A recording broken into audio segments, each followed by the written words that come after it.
Welcome back to the Orange Bowl in Miami. Bob Costas along with Bob Trumpy. Number 56 is Lance Mell, the starting right side linebacker for the Jets. Now he's disappeared behind some of his teammates. But if you get a look at his right foot, a trainer's trunk weighing about 100 pounds dropped on it in the locker room before the game. It required 5 stitches to fix his toe, but nonetheless, he says that he will start. The Dolphins have won the toss. Pat Leahy will kick off. Fulton Walker, who wears number 41, rookie from West Virginia, standing at the goal line. He's the deep man. Walker has driven a couple of yards back into the end zone, and he'll bring it out. Across the 25, breaks the tackle, loses the ball, and it's out of bounds at about the 33-yard line. Ron Crosby was the man who hit him. The Dolphin running backs, Tom Vigorito and Andrew Franklin, as we'll take a look at their lineup. They lost Woody Bennett and Tony Nathan to injuries. The number 1 draft pick, David Overstreet, went up to Canada, but Vigorito and Franklin have stepped in and been very pleasant surprises for Don Shula. Harris, Moore, and the tight end, Ronnie Lee. Moore has been limited to just 5 catches so far this year. Offensive line, Giesler gets Klecko, and Laxo gets Gastineau. Those will be interesting matchups to watch. For the Dolphins, from their 33-yard line, David Woodley. First down carry goes to Andrew Franklin, and Franklin is stopped by a combination of Joe Klecko and Abdul Salam. Gain of 2. Here's the 4-3 defense. Gastineau 4 sacks last week. Klecko has had 1 in each game for a total of 4. Salam and Lyons are the tackles. Mel, as we told you, playing hurt. Buttle and Blinka are the other linebackers. Jerry Holmes starting in place of the injured Bobby Jackson, who has a calf injury. Schroy and Ray are the safeties. Ray has 3 interceptions this year. Donald Dykes is perhaps the weak link at the left corner. Woodley will throw on 2nd and 8. He has the first down, complete to the tight end, Bruce Hardy. Hardy is into Jet territory at the 49-yard line. 15 yards on the catch and run by Bruce Hardy. To put this game in perspective, the Miami Dolphins have had a 3-year record of 29-13 against the NFL, 0-6 against the Jets. And the Jets are a well-known defensive team. Miami is going to chink it down the field as best they possibly can. And that's the first down of the ball game for the Miami Dolphins. The series dating back to Miami's entrance into the old AFL in 1966 has been one of streaks. The Jets won the first 8. Then the Dolphins won 14 out of 16. Now the Jets have won the last 6 in a row. And the pitch back to Andrew Franklin, and Franklin gets 2, maybe 3 on the play. Bob, we have a change in the starting lineup for the Miami Dolphins. Steve Howell is in the lineup as opposed to Tommy Vigorito. A last-minute change. 2nd-round draft choice out of Nebraska, Audra Franklin. Last week had an outstanding football game, and he's that thunderous fullback that has been so characteristic of the Miami Dolphins. Larry Zonka is the guy I'm speaking of. He can carry the load. 2nd down and a long 8 upcoming for David Woodley. Woodley has beaten every team in the AFC East in his young career, with the exception of the Jets. He is 8-5 as a Dolphin starter. Franklin gets the call once more, and he's stacked up. He was a blocking back, primarily, Bob, at Nebraska, blocking for the likes of Jarvis Redwine, I.M. Hip, and Rick Burns. They all had 1,000-yard seasons. He was somewhat overlooked. I think he's the only one left in the game, too.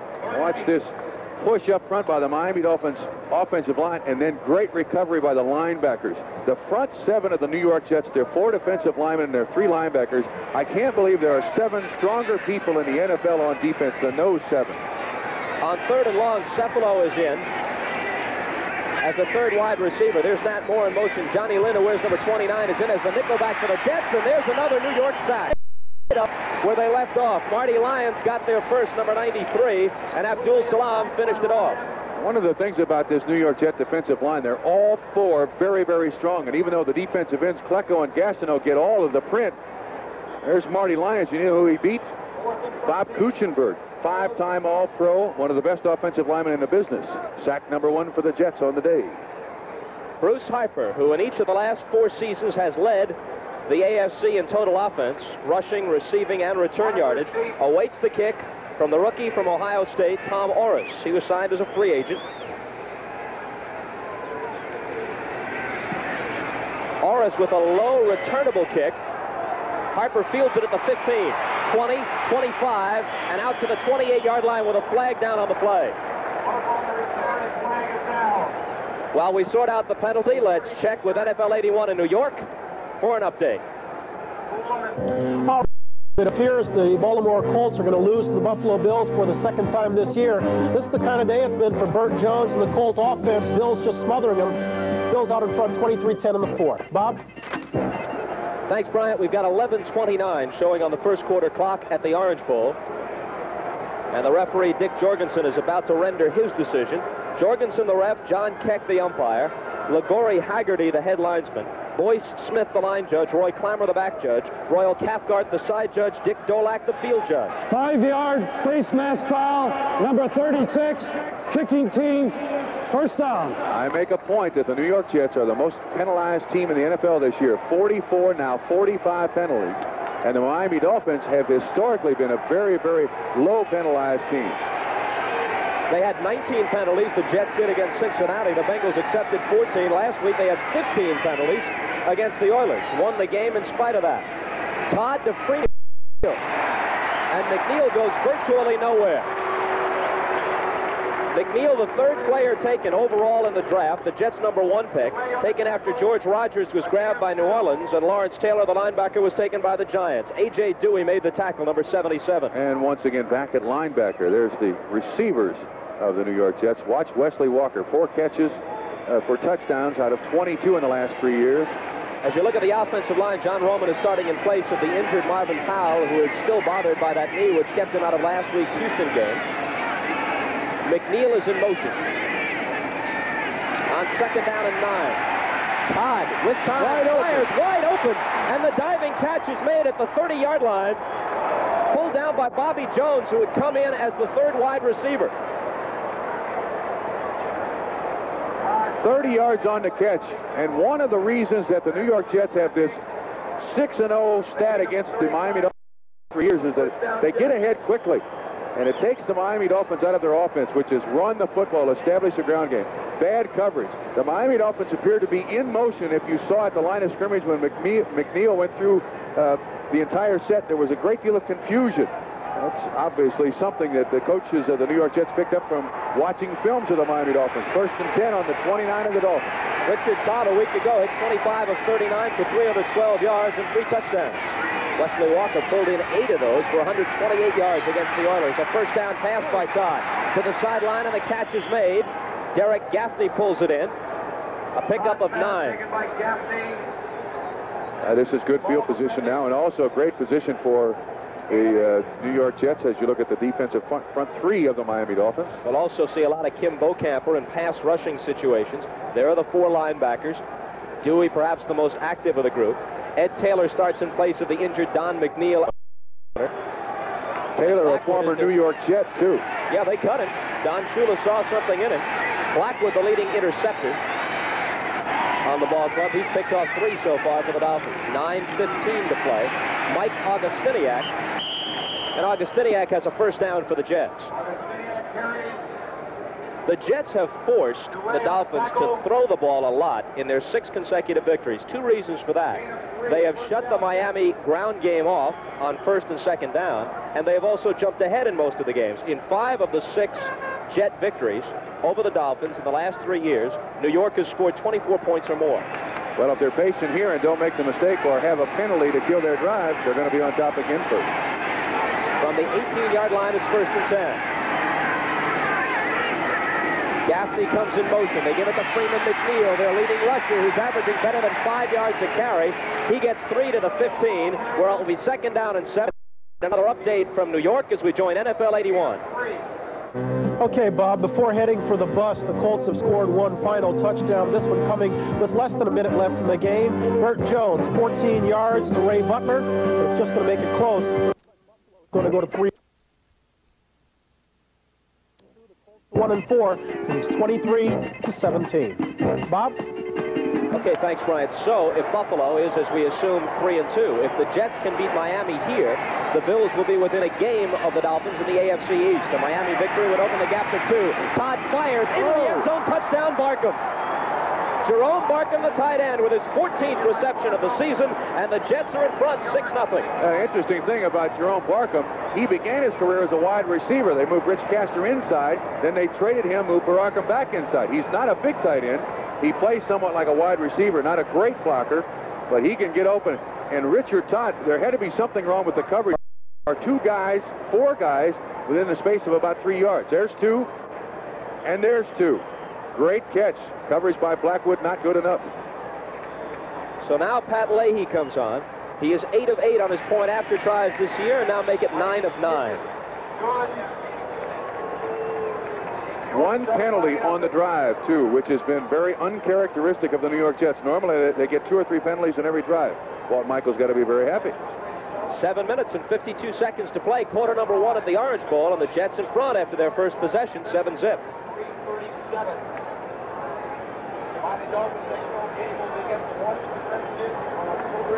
The defensive genius of the Miami Dolphins, one Mr. Arnsparger, is not going to be very happy. That defense has been one of the things that's allowed the Miami Dolphins to bring along their young offensive players. When they set up there in the offense, Woodley, you compare experience in the NFL, not years. New England has finally won one. They're 1-4. They beat Kansas City 33-17. And evidently Baltimore has struck again late in the 4th quarter of that game, but Buffalo is on their way to a victory. The Cardinals, as always, playing Dallas tough. That's in St. Louis, 2017. St. Louis leads it in the 4th quarter. NFC Central battle. Minnesota with Tommy Kramer back and healthy, leading the Bears by a field goal in the 4th.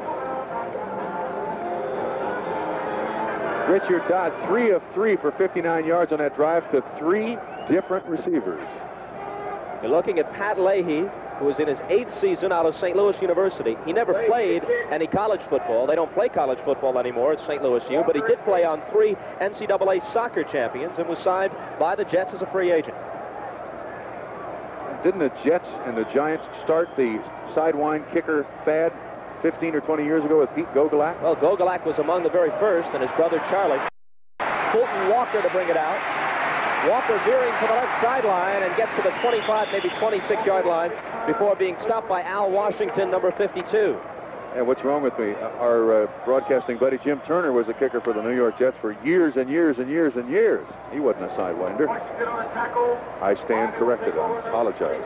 The numbers on the Jet drive, with Barkham hauling in the touchdown pass from Todd, which was Todd's 7th scoring pass of the season.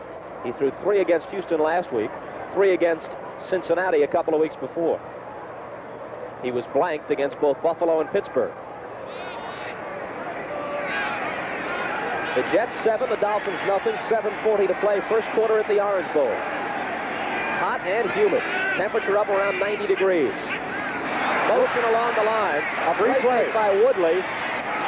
They swing it out to the tight end Ronnie Lee. And Lee is to the 29-yard line with flags littering the... I think we have offsetting penalties here. We're going to have a clip on the Miami Dolphins, and the official had to throw his hat because he'd already thrown his flag because Gaston will jump offside. So it'll be a washout. Offsides. Jets. Personal foul clip. Miami Dolphins. That was on the guard that came out to block for Ronnie Lee. While we have a moment here, something worth noting. We've already given you the officials, and there's a visual that enforces that. 15 consecutive games for this offensive line and Woodley together, and the Dolphins think that's important. Yeah, as I said, when you compare experience in the NFL, when you look at the Miami Dolphins offensive backfield, you've got to look at games, not years. And they're very, very young people. There's the final score, Buffalo over Baltimore in the AFC East, or as they called it last year. Offsides, number 99, defense, illegal block in the back above the waist, number 64. Offense, penalties, still first down. How about that? The Cowboys absorbed their first defeat of the season. The Cardinals win for the second time this year. 20-17 is the final. Neil O'Donoghue with 23 seconds remaining connects on a field goal from 37 yards out. 20-17, the Cardinals win it over Dallas. So Miami could be the only undefeated team after this Sunday, right? Vigorito and Howell are the running backs.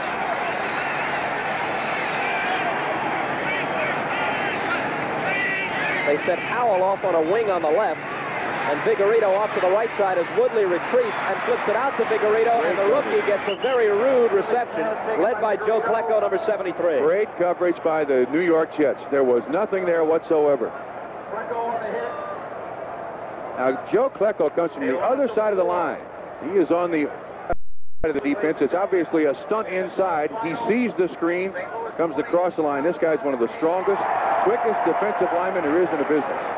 And it'll be second down and about 14.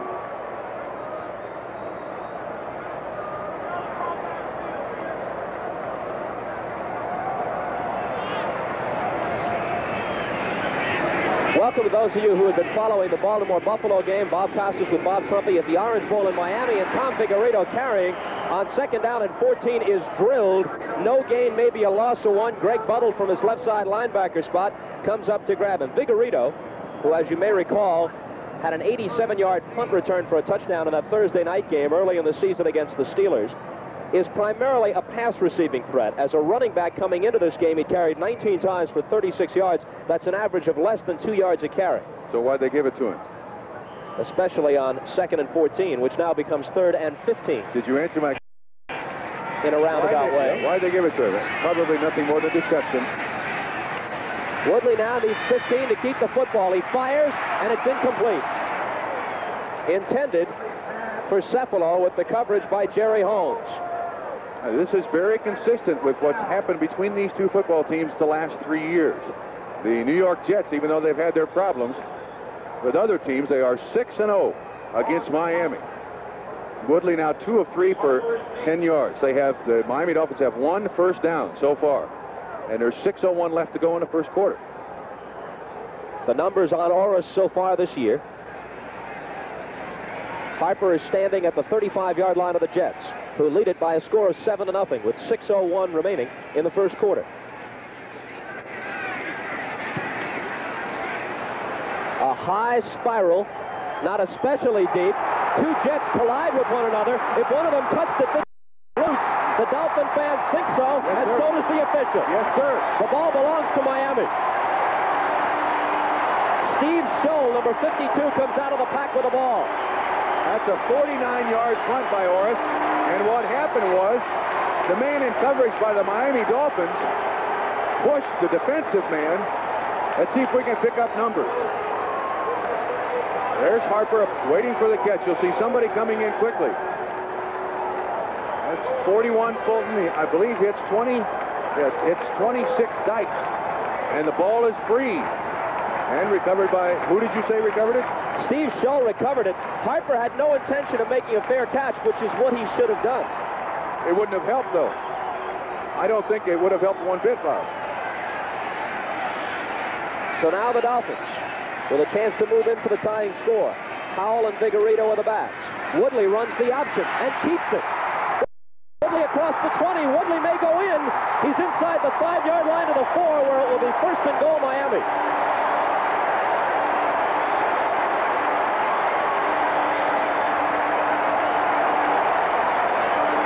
Yards on the carry, and how many professional head coaches would put their quarterback in this kind of jeopardy? That's how much faith that Don Shula has in Mr. Woodley, that he'll, 1, stay healthy, and 2, that's a great weapon, because there is no defense in the league to defense a quarterback and running a football. They don't do anything for it. Not a broken play. The option is absolutely part of Miami's attack. They will use it. They practice it during the week.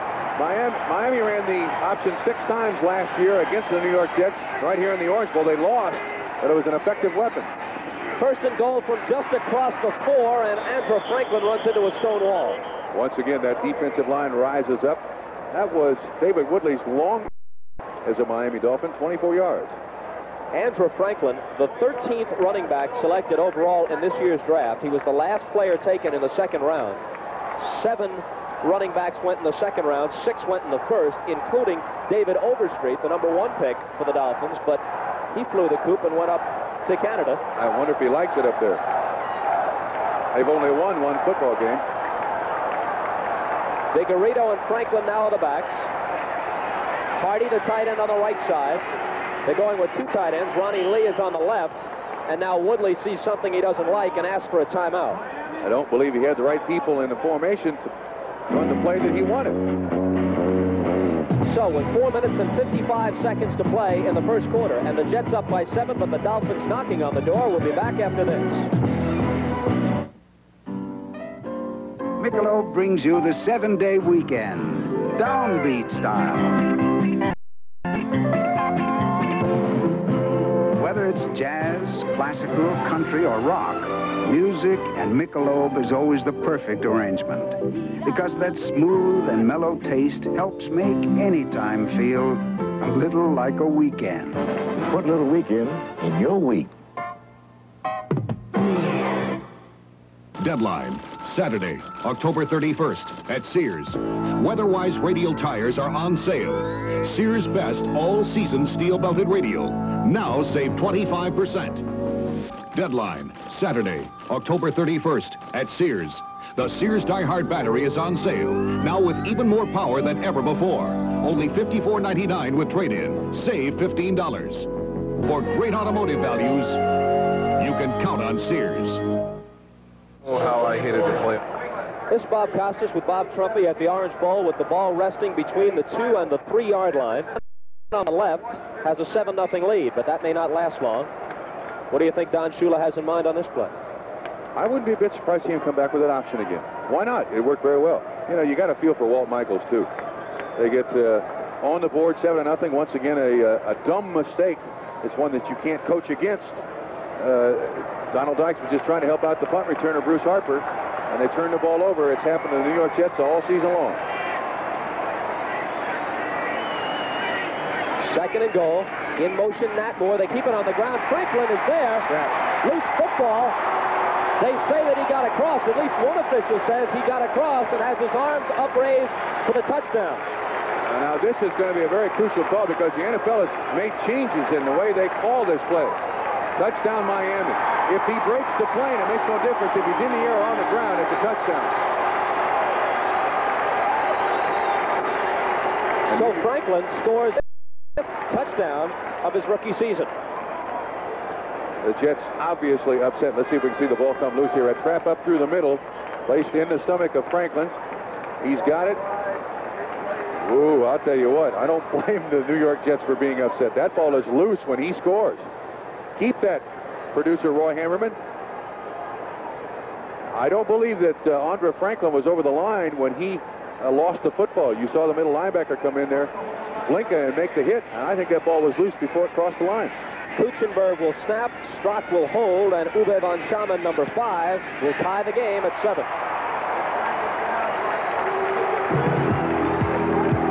Got a flag down, Bob. Let's see what the call is going to be.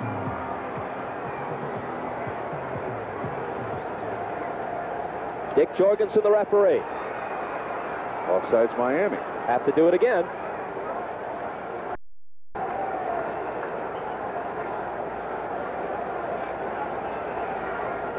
How can you be offsides on an extra point attempt? Walt Michaels could tell you all about penalties. His club the most penalized in the league. Offense, left guard was lined up in the neutral zone. Another try for the point. Bob Kuchenberg, number 67, offsides. He should know better than that. Well, not in this situation, Bob, because he snaps. Oh, excuse me. He snaps I apologize. on the play. White Stevenson, 57. Thank you very much, Mr. Costas. So another chip shot upcoming for Uwe von Schamann. This time they spot it at the 15. And he puts it through just the same.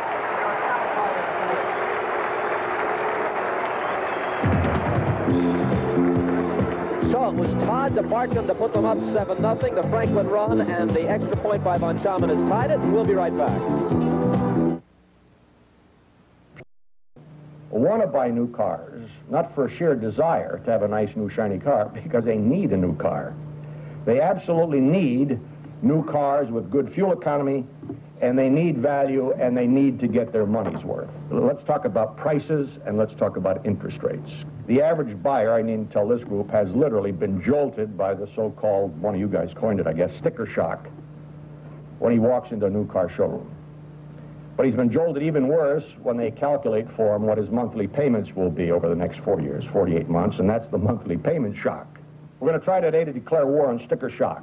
We will hold the price line on Omni and Horizon Miser and custom models, and we will hold the line on the base prices of all of our low-end Aries Reliant 2-door and 4-door models. I never saw a guy who was against saving $800 when he can get a car that's as good as the other guy's car. But we're really proud of the new products we're bringing out. This is Brian Gumble in New York, and Minnesota, the Bears missed the chance to go into overtime against the Vikings with 1 second left. Hans Nielsen misses from 26. Vikings beat the Bears 24-21. Let's go back to Bob Costas and Bob Trumpet. Okay, so the Vikings are now 3-2, and the Bears tumble to 1-4. Here we're even up at 7. And Von Schaman to kick off with Kurt Sohn and Kenny Lewis as the deep man. Kicking against the wind. Lewis comes up to take it at the 15. And down he goes just across the 20-yard line after only a 6-yard return. Steve Shull, the man who made the fumble recovery a moment ago on the punt, makes the tackle this time. That doesn't look good. Now let's watch the touchdown by Andrew Franklin, and to be technical, it's ruled a touchdown run, not a recovered fumble. Watch it. Okay, has the ball there. I think 54 gets the hit on him. There's Darrell Ray. 54 gets the hit. The ball is loose. I'll tell you what, I think New York has every right to complain about that call. I do not believe that ball was in the end zone, in the possession of anyone. Now, it must be in the possession of someone before it's ruled a touchdown. But nevertheless, it is 7-7. The Dolphins took it in less than a minute after recovering the fumble, and the big play was the option run by the quarterback, David Woodley. As they attend to Kenny Lewis, we have a timeout on the field. 4 minutes and 42 seconds remaining in the first quarter, tied at 7. Jet ball when we come back.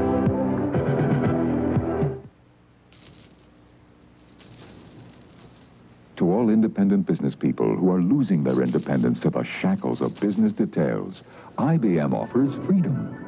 Freedom. Introducing Data Master from IBM, the small business system that's all business yet starts at under $10,000. A data processor that can be a word processor too. Visit IBM and judge Data Master for yourself. A little IBM can mean a little freedom.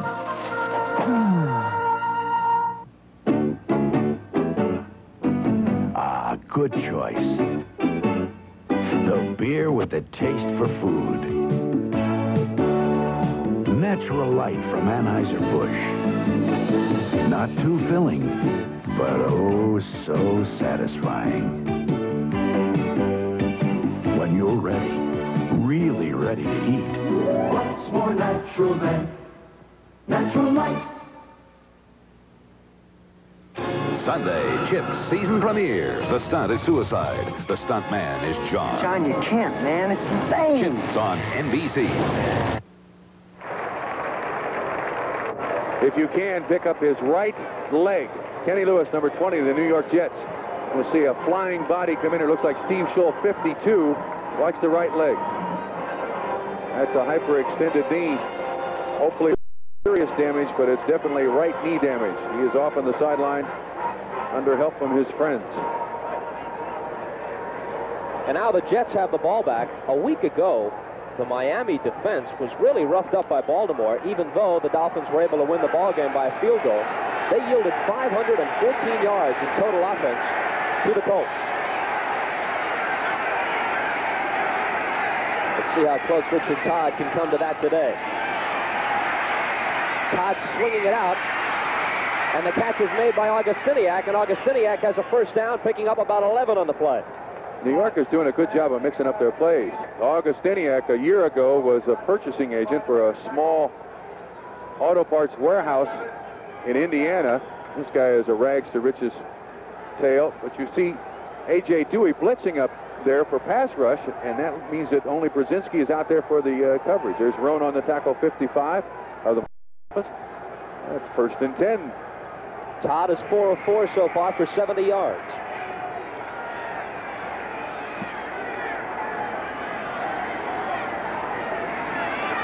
In motion is Bobby Jones, who made the big catch on the last touchdown drive. A play fake, and he fires long, wide open. There's the catch. Wesley Walker, he stumbles down inside the 20-yard line, and Walker burns the Dolphins again. And, Bob, that has been the problem with the Miami Dolphins defense. 47 yards on the pass, catch, and run.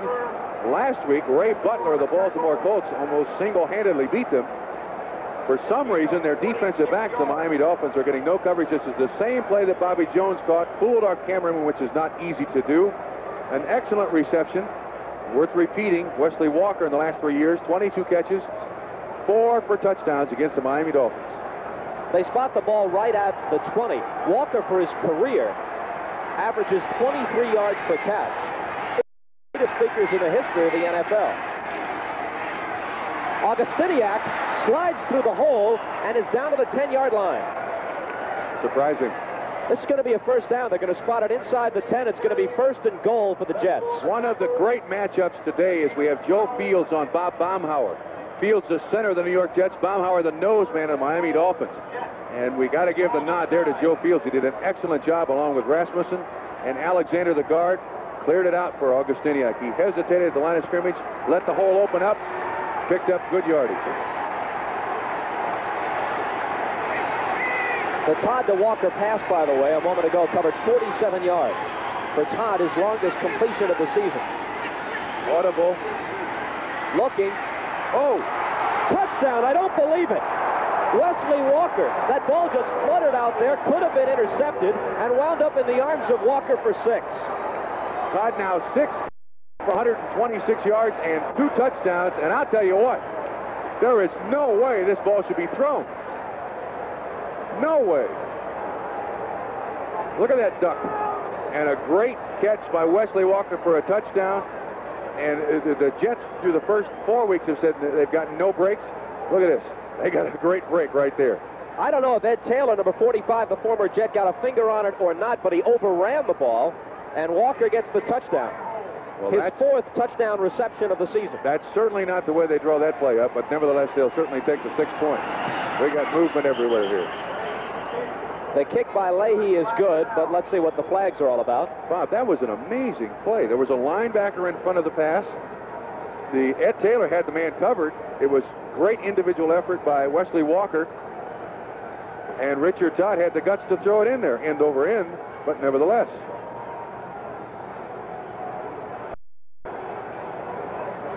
Well, Richard Todd hit Wesley Walker for a couple of touchdowns, 2 of them within the space of 90 seconds last week against Houston.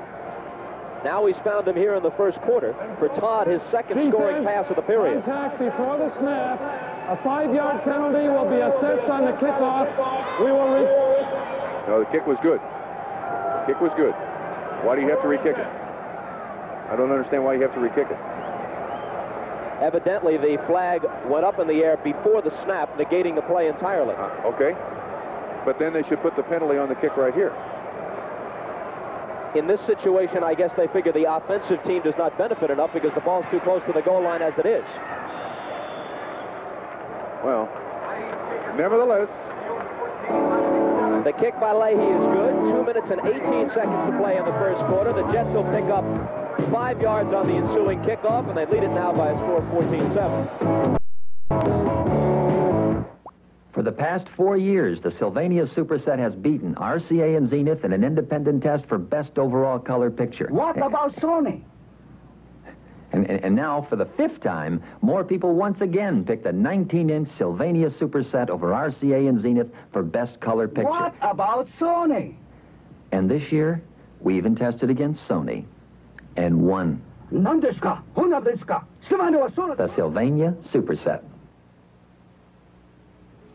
Gas is America's #1 heating system because it's America's most efficient major energy system, most economical too.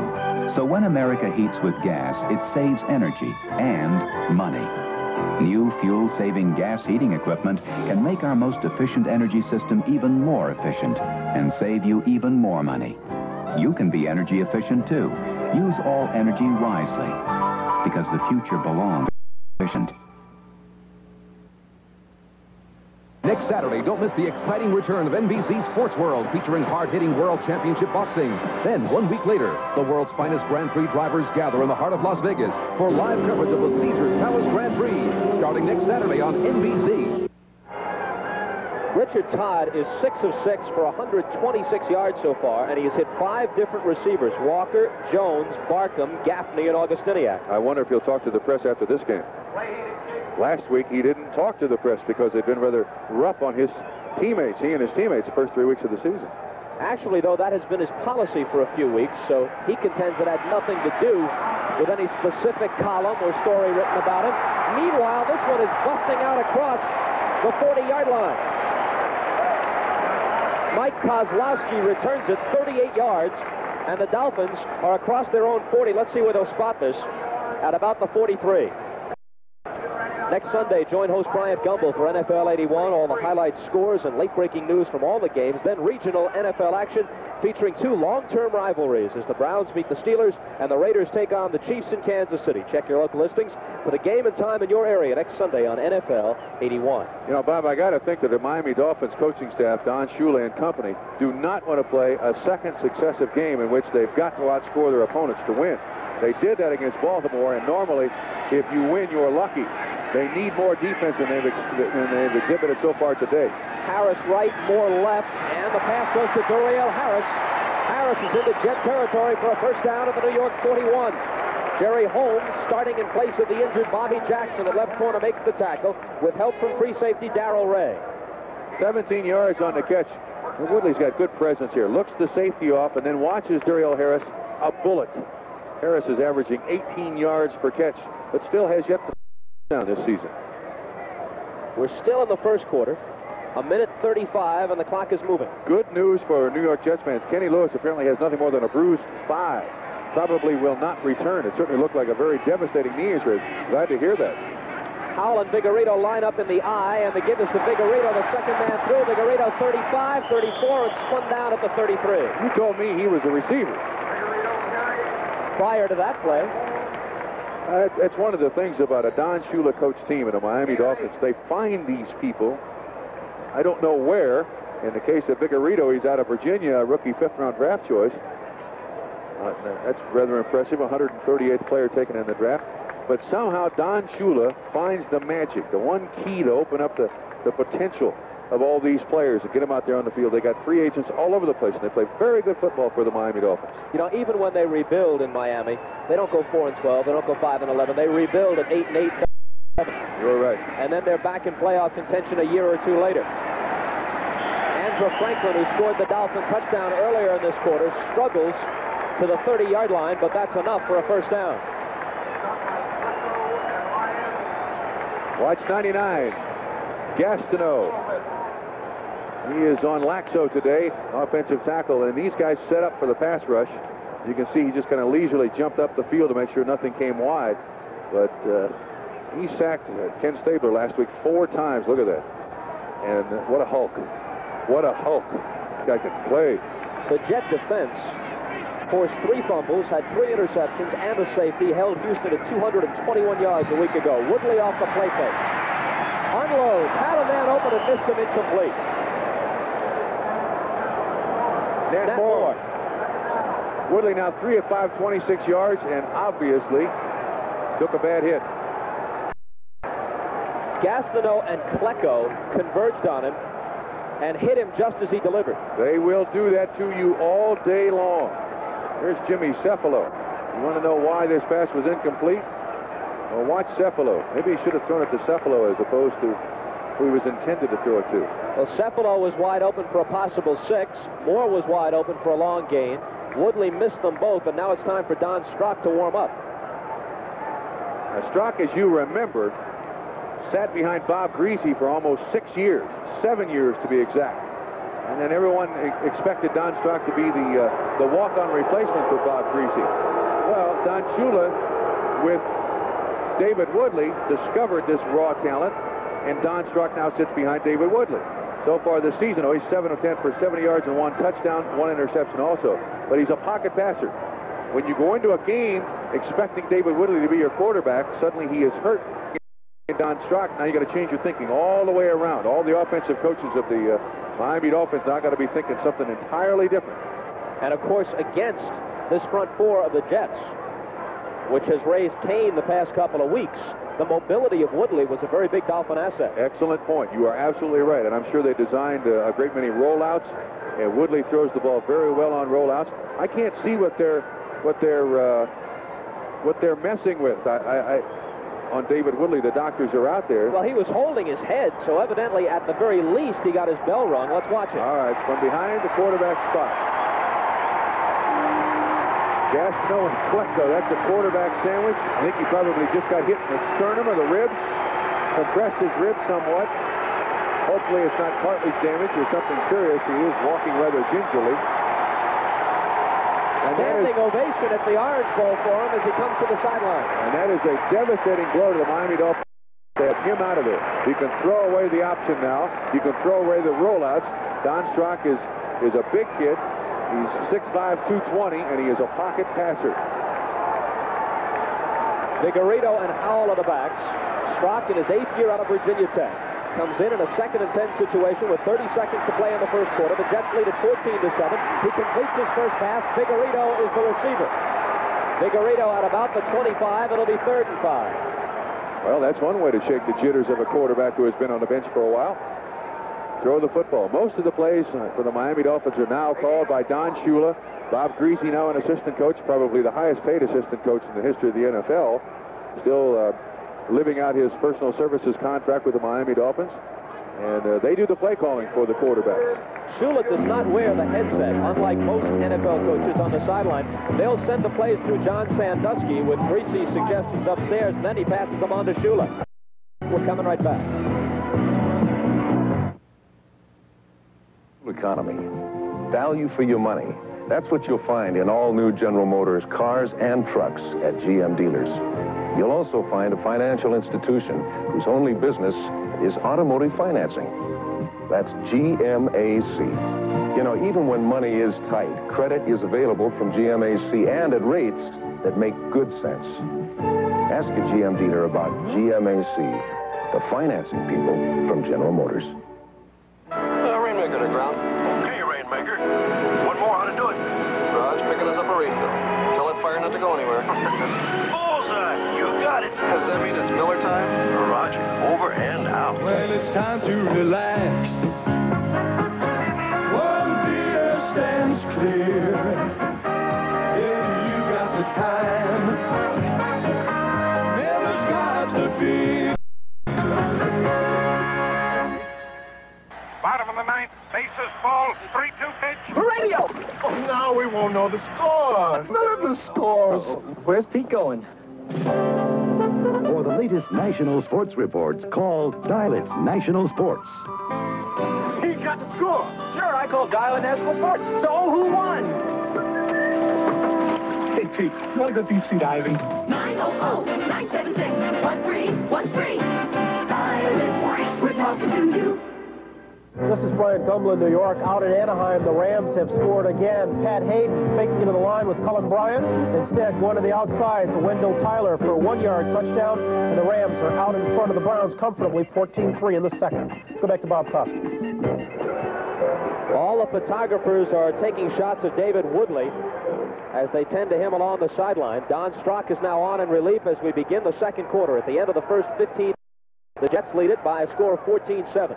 3rd down and a long 5 upcoming for the Dolphins, and the ball just shy of the 25-yard line of the Jets. I think they're taking him inside.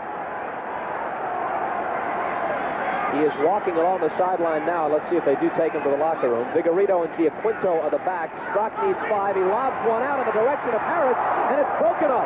Donald Dykes got his hand in there and knocked it away from Duriel Harris. Good job by Dykes doing it. Through the first 4 games, he's been the guy that the other teams have picked on. David Woodley is going into the locker room for x-rays. This is a good lob pass by Strock. Good touch on it, but it's just great coverage using the sideline, Donald Dykes is, as another defender, making sure that if he does catch the ball, he's out of bounds. Well, now here's Uwe von Schamann, and Strock is going to put it down at the 34-yard line. Woodley departs. Von Schamann for the year is 7 of 10. This is a 44-yard attempt. He is just 1 of 4, however, between the 40 49. 1 of 5. Hit the goalpost. The upright. Hit the left upright. It was a wobbly kick as it came away. I'm surprised it went that far. It hits the left upright. Von Schaman misses, and the Jets cling to the 14-7 lead. We'll be right back.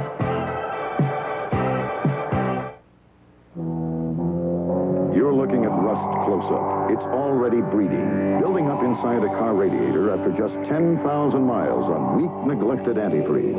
But look at a radiator protected with new improved Prestone 2. Quite a difference. Introducing advanced silicone silicate formula Prestone to lock out rust and corrosion in all metals. And now it's even stronger for better aluminum protection. New Prestone 2, the bestseller just got better.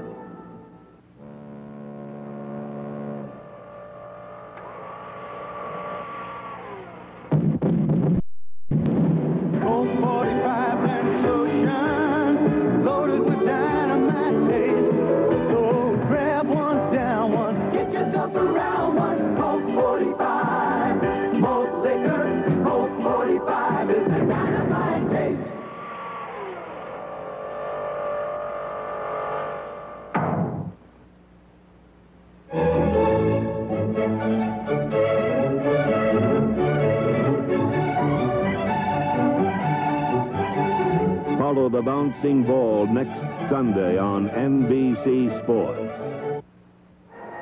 Von Schaman now 7 of 11 for the year on his field goal attempts. All of his misses have come from roughly this distance. Mark Gastineau almost blocked it. It went right between his hands, and now watch it as it hooks and hits the left upright and bounces away no good. You know what? That's a pretty good shot. He hit that upright square. That takes some talent. Don't you agree? That's true. First minute of the second quarter. The Jets with the ball and the 14-7 lead. Freeman McNeil carries.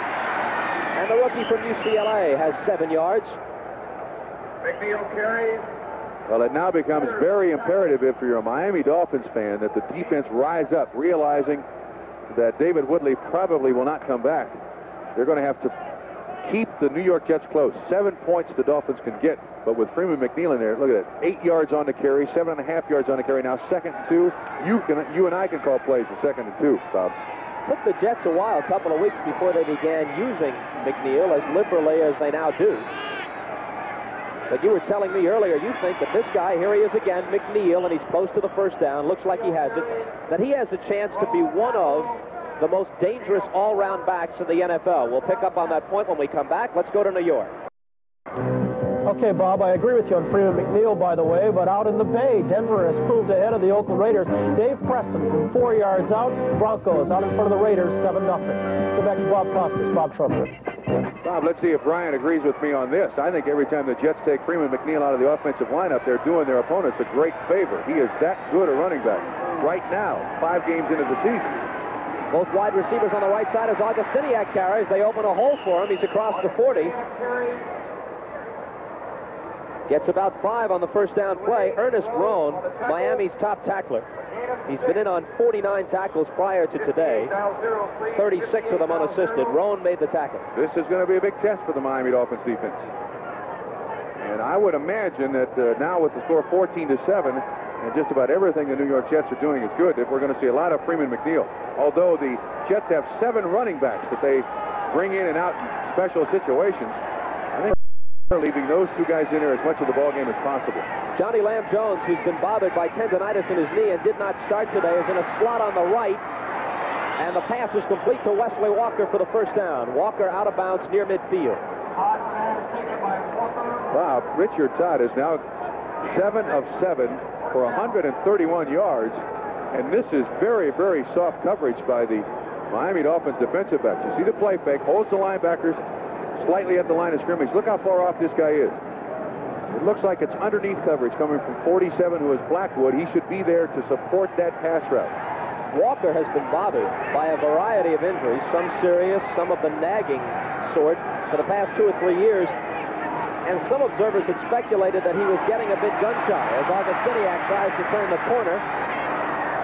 And Augustiniak gets across the 45-yard line of Miami and turns it into a good gain.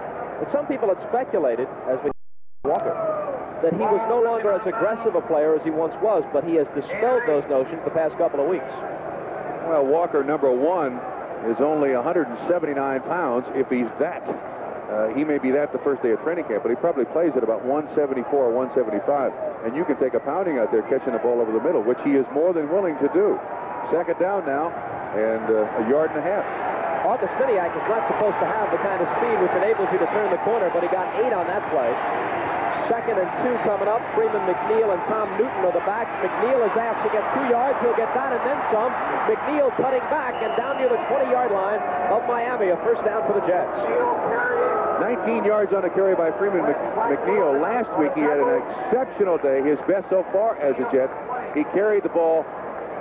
Last week he had 9 catches for 82 yards. Well, watch this. Look at that burst of speed.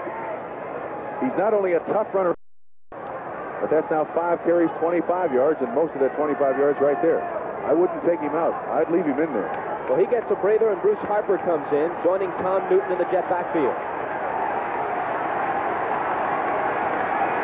Now Harper moves over as a wing on the left side. Both wide receivers to the right side. Todd on first down, fires over the middle and incomplete. He had his man Barkham open and just missed connections with him. That's Todd's first incompletion. He's 7 of 8.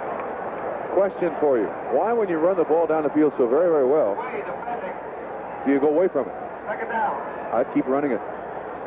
It's just a point. I just wonder about that. The stat I just gave you, too, on Freeman McNeil last week, that is incorrect. He did not have 9 catches for 82 yards. That's what he has on the season so far. He ran for 70 yards, though, last week against the Oilers. There's Walt Michaels, whose job security situation has improved markedly the past couple of weeks. I wouldn't block, but it's better than it looked after the first 3 games. Look out, the flea flicker. Harper takes it on the reverse. Augustiniak gave it to him. Miami is not as badly fooled as they might have been. They get 6 on the play. And a flag goes down, too, Bob. Interesting that the lead blocker on that play, one Richard Todd. Last week, they ran a flea flicker where Augustiniak pitched it back to Todd, and Todd hit Walker in the end zone for a touchdown. Similar play. We've got face mask penalty against the Miami Dolphins. That'll add another 10 yards onto it. Or actually, it's 5 yards. 5-yard face mask foul, number 48. First down. 5 yards on the face mask means it's an inadvertent face mask. And watch Richard Todd, number 14. You see him try to make a block. Does a decent job on 50, Larry Gordon. And the inadvertent face mask penalty, 1st and 10 on the 10-yard line of the Miami Dolphins for the Jets. It's possible to get a first down inside the 1. Bruce Harper bangs down inside the 5-yard line with a good pickup on first down. The Jets threatening to go up by 2 touchdowns. Clock moving, 11:20 to play in the first half. Harper's one of those specialty running backs you were speaking of. And he returns punts, he returns kickoffs. He was the Jets MVP in 1980, led the NFL for the 4th straight year in combined yardage. He can do just about everything but blow up the football. There he goes to the sideline. When they use him from scrimmage, although the last play doesn't bear this point out, usually it's as a receiver. He caught 50 passes in 1980. Now they got Augustiniak and Durking in there. This is Augustiniak, and they wrap him up with a flag down. Where's McNeil?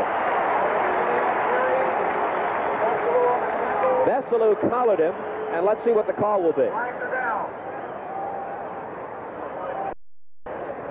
Clock stops with 10:49 left. The Jet touchdowns, a pair of passes by this man, number 14, Richard Todd, 1 to Barkham, 1 to Walker. Illegal procedure, New York. I believe that's what? New York's 2nd penalty of the day? And this is, worth repeating, the most penalized team in the NFL.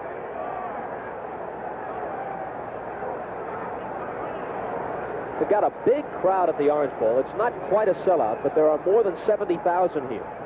When they have had better than 70,000 at the Orange Bowl, let's listen to Dick Jorgensen first. Formation. No. Well, we can't listen to Dick Jorgensen. The penalty is declined. 3rd down.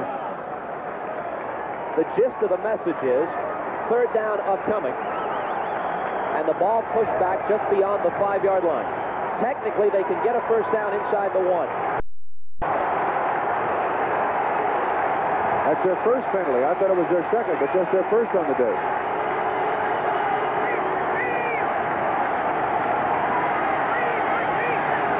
Walker in motion. Todd rolling right. Blockers in front of him. Throws to the end zone. Batted down. Ball loose, and it comes back into the hands of Todd. And Todd winds up at the 5-yard line. Doug Betters, I believe Doug Betters, number 75, whacked the ball back in Todd's face.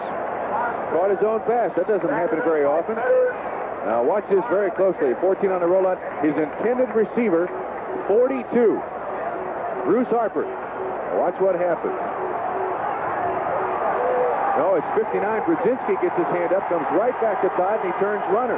Here's the field goal attempt. No good. Oh, Pat Leahy misses from short range. Leahy had been 5 of 6 prior to that attempt, and his only miss was a 52-yarder.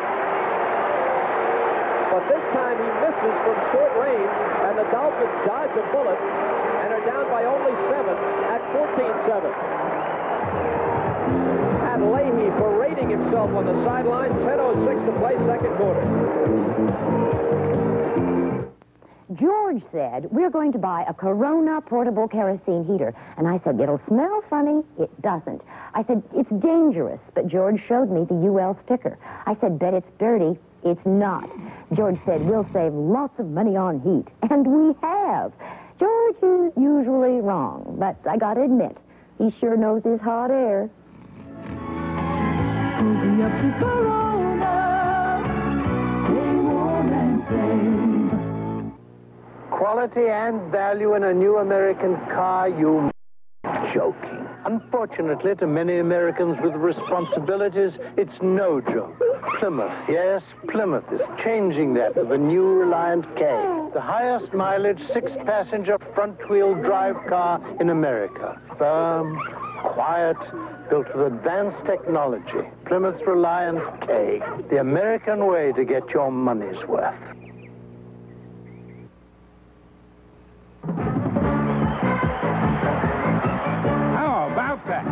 Don't miss all the explosive action of the National League Divisional Playoffs starting Tuesday night on the home of great baseball, NBC Sports.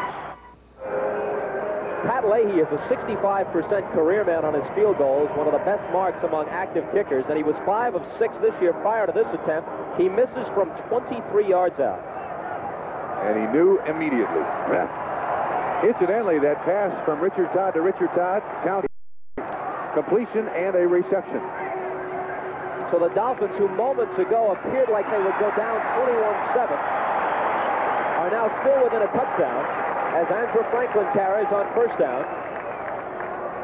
And we pause briefly for station identification. This is the NBC Television Network.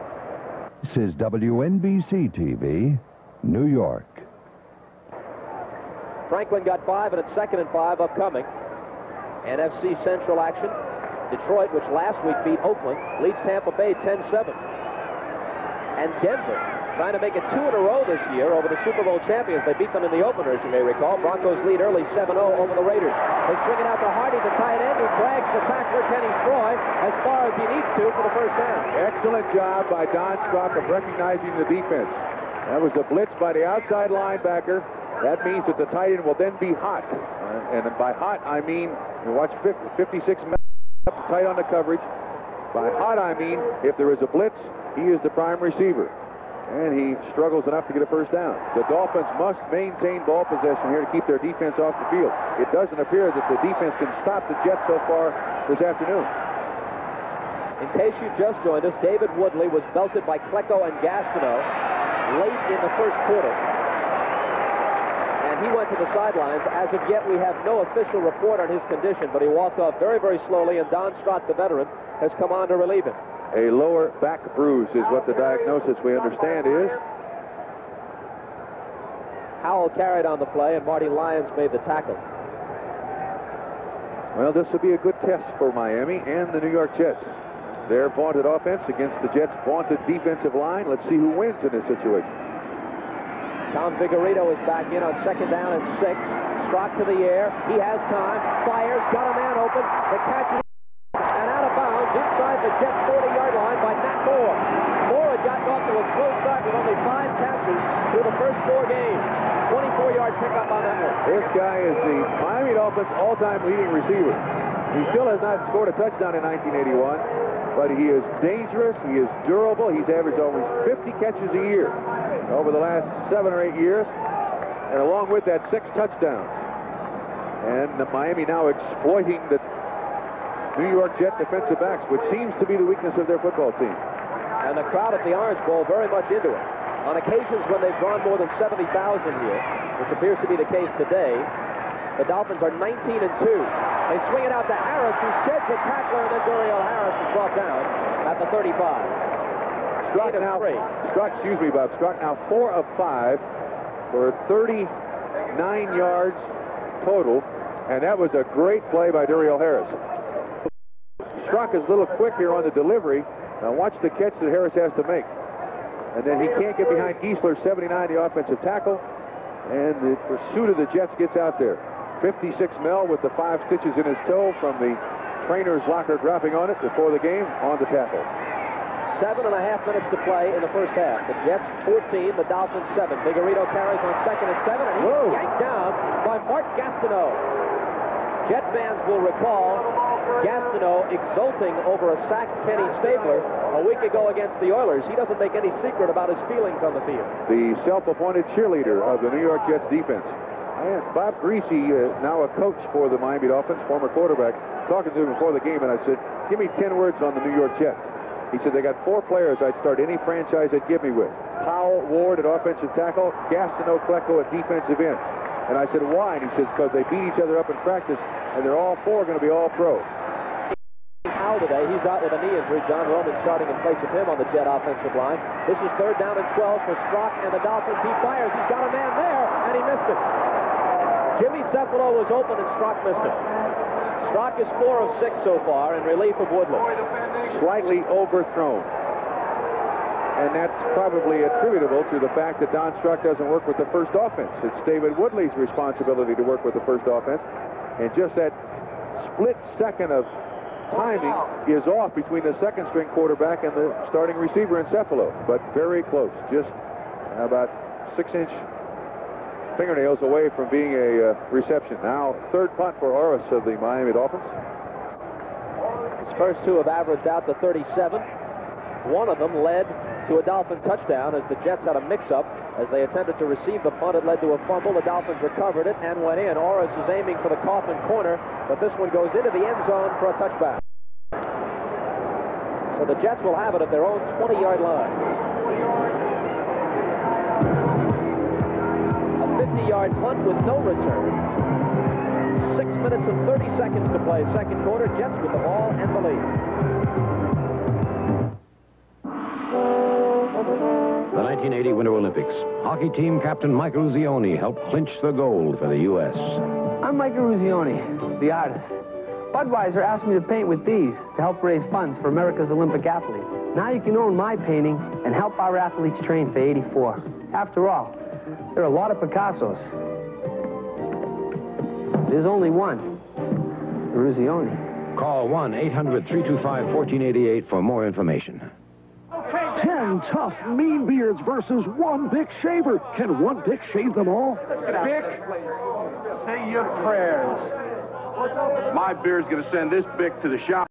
That Bic is gonna beg for mercy. It's amazing. It looks like one Bic shaver is going to shave these 10 tough beards. It looks like Bic wins. I got a great shave also. No way. Let me see the replay. Yes, one Bic shaved these 10 tough beards. How many shaves can you get? At the Orange Bowl, Don Shula, as coach of the Dolphins, is 70-16. But despite that fact, the Jets have beat him 3 straight times here in his home park. And 6 straight times over the past 3 years. The pitch back to Mike Augustiniak. Augustiniak out of Purdue, breaks the tackle, gets maybe 4 yards. Great play, Bob Brzezinski, outside linebacker, Miami Dolphins, number 59. Shed the block of final score. Earl Campbell had 181 yards rushing on 37 carries. The Houston Oilers were saying today that they would go back to the I formation. is what Earl Campbell is most comfortable doing.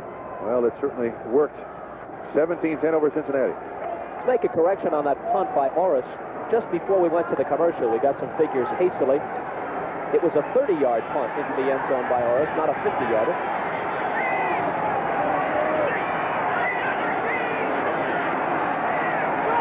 Todd on second down and 6 with all kinds of time. Now the protection breaks down, and he is sandwiched by Baumhauer and Betters.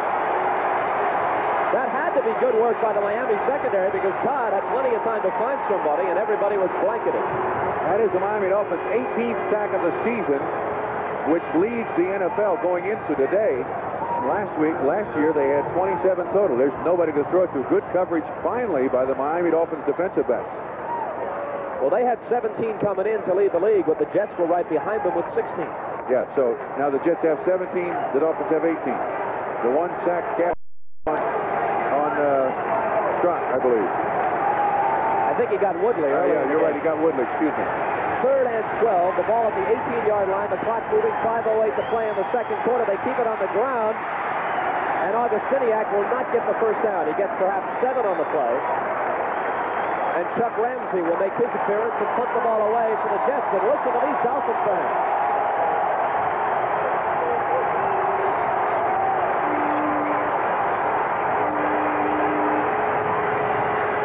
Augustiniak now for the New York Jets, 6 carries, 31 yards, as Mr. Shula now must go in at halftime in about 4.5 minutes and change his offense somewhat to accommodate the loss of one David Woodley. Chuck Ramsey now, who has been with a number of NFL clubs before settling in with the Jets, and as a matter of fact played in the old World Football League with Chicago back in 1974. He comes on to punt. 41.5 is by this season. Fulton Walker is waiting deep. They put a big rush on him, but Ramsey booms the kick out of there. Back to the 19 goes Walker to field it. And returns it to nearly the 30. The tackle on the play is made by John Woodring. 4 minutes and 13 seconds to play in the second quarter. It'll be Dolphin ball when we come back. They trail it 14-7.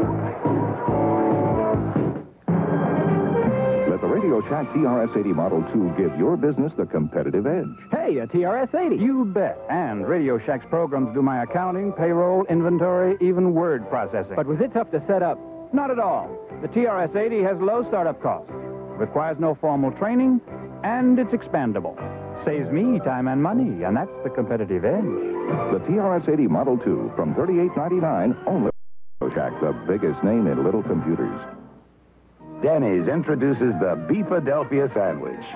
We grill lean beef, juicy and tender. Melt rich mozzarella cheese over the top. Add succulent grilled onions. Cover with a soft French roll.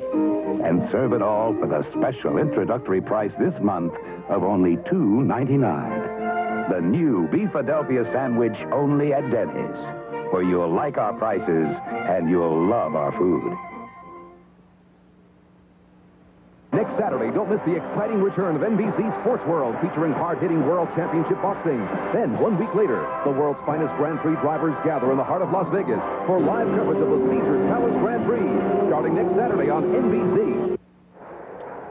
Don Shula has been to 4 Super Bowls, 1 of them with the Colts, 3 with the Dolphins, won 2 of those 3 with Miami. He was voted the coach of the decade, that is, 70s by the Pro Football Hall of Fame. Landry and Knoll certainly were contenders as well, but you couldn't argue too much with the selection of Shula.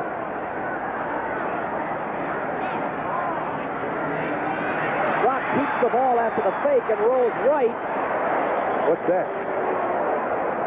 That certainly cannot be a design play. Don Strock is not what it is. It's not known. He is not known for his mobility. You know, on that punt that Ramsey just had 65 yards on the punt against the wind. Los Angeles jumps in front of Cleveland, 14-3. It's the second consecutive NFC opponent and a tough one for the Browns. They fell behind Atlanta last week, then roared back to win, but Cleveland was at home on that occasion. Second down and 12. We're having some trouble with our punt figures so far today. I believe the Ramsey kick was 55 or 56 rather than 65. In any event, a long one. Do we agree it was against the wind? against the wind. No question about that. It was more than 50. Anything more precise than that, we'll have to wait. Struck. Here's one out deep. Oh, what a catch! A great diving catch on the play. Matt Moore pulls it in. Moore has had 5 receptions through the first 4 games. Now 2 receptions. This one for 46 yards. This is beautifully thrown by Don Stark. He's with him all the way. Watch his concentration on the football. I don't believe you could cover him any better. That's Donald Dykes on the coverage. He's the guy that they've been picking on. And you can't fault his coverage. He is there. He is right where he's supposed to be. This is just a fine throw and an outstanding catch by Nat Moore. 2 catches now, 69 yards on the day. Wow. And that one good for 46. Franklin and Howell are the backs. Inside 3 minutes to... Now Strock motions Franklin over a couple of steps. Goes to the air on first down. Oh, almost intercepted. Jimmy Cephalo, 81, broke the pattern. Jerry Holmes had a crack at it. Apparently, there was some miscommunication there because Cephalo broke the pattern. He went down the field 3 yards, took 1 step in, and stopped. And that is a no-no for any receiver because the quarterback is not throwing to a person. He is throwing to a spot. Strock now 5 of 8, 107 yards.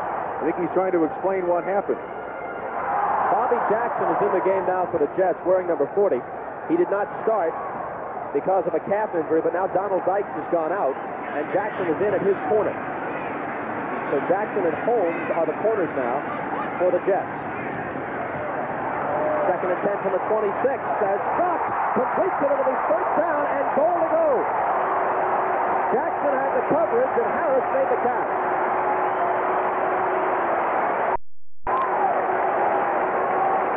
This has been the problem of the Jets defense. They allow about 199 yards passing per game. And this is just a great individual effort by Duriel Harris. Man-on-man coverage by Jackson, and Harris just beat him. A good bullet, too, by Strock. First and 10, 15 yards on the catch now for Duriel Harris. Harris came into the game with 11 receptions for an average of just under 18 yards this year. Clock is down to 2:43 as the Dolphins go after the tying touchdown, and Franklin gets a couple of yards at most. Marty Lyons wrapping him up.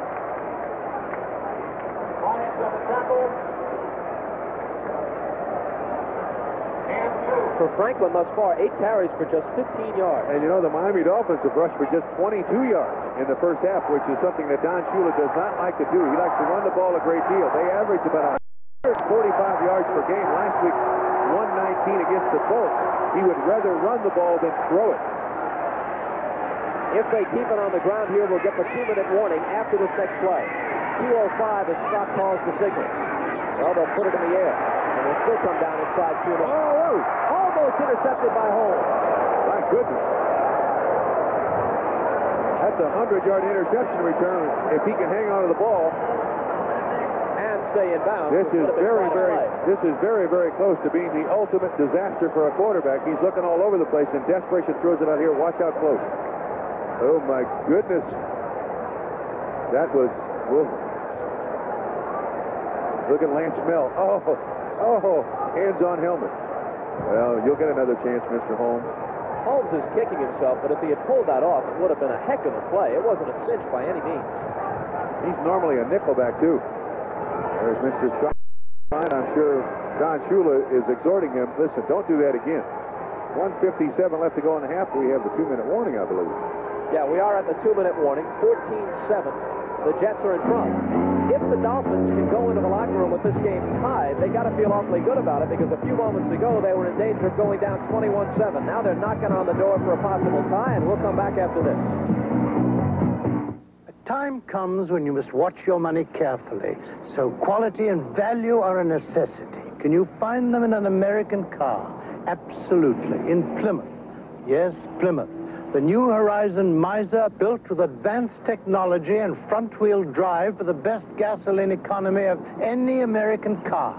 5-passenger Horizon Miser has a price that's sensible. It's the American way to get your money's worth. What's more natural than spicy hot food? And icy beer. Ah, what's more natural than natural light from Anheuser-Busch? It's the beer with a taste for food. So, when you want to put out the fire, What's more natural than natural light? As Pittsburgh wins their third in a row after an 0-2 start, Terry Bradshaw completed 19 of 28 for 276 yards. Dave Wilson started at quarterback for the Saints, who are now 1 of 4. He was 12 of 19, but had 4 passes intercepted by the Steelers. All right, a third and goal situation coming up. Some motion along the line, flags fly, struck to the end zone. There's the touchdown to Matt Moore. Defense offside, 73. Touchdown will count. Struck now 7 of 11, 111 yards. And so far, Matt Moore has been their secret weapon. That was his first touchdown reception in 1981.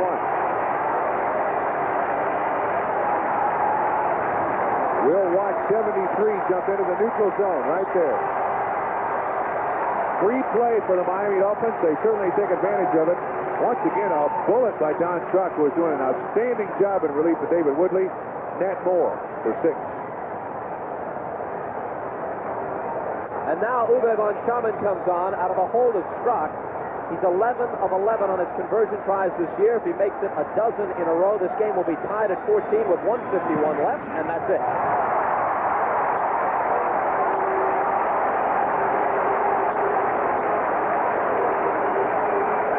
Moore, along with Jimmy Cephalo. Moore has caught 3 passes for 78 yards in this first half. The Jets will get the ball on the kickoff when we come back after this. Hi, I'm Don Besseler of the Miami Dolphins. I grew up on a military base for 22 years. I know how important it is to these kids to have youth recreation. Don Besseler has seen the work of youth agencies that help build strong foundations for young people.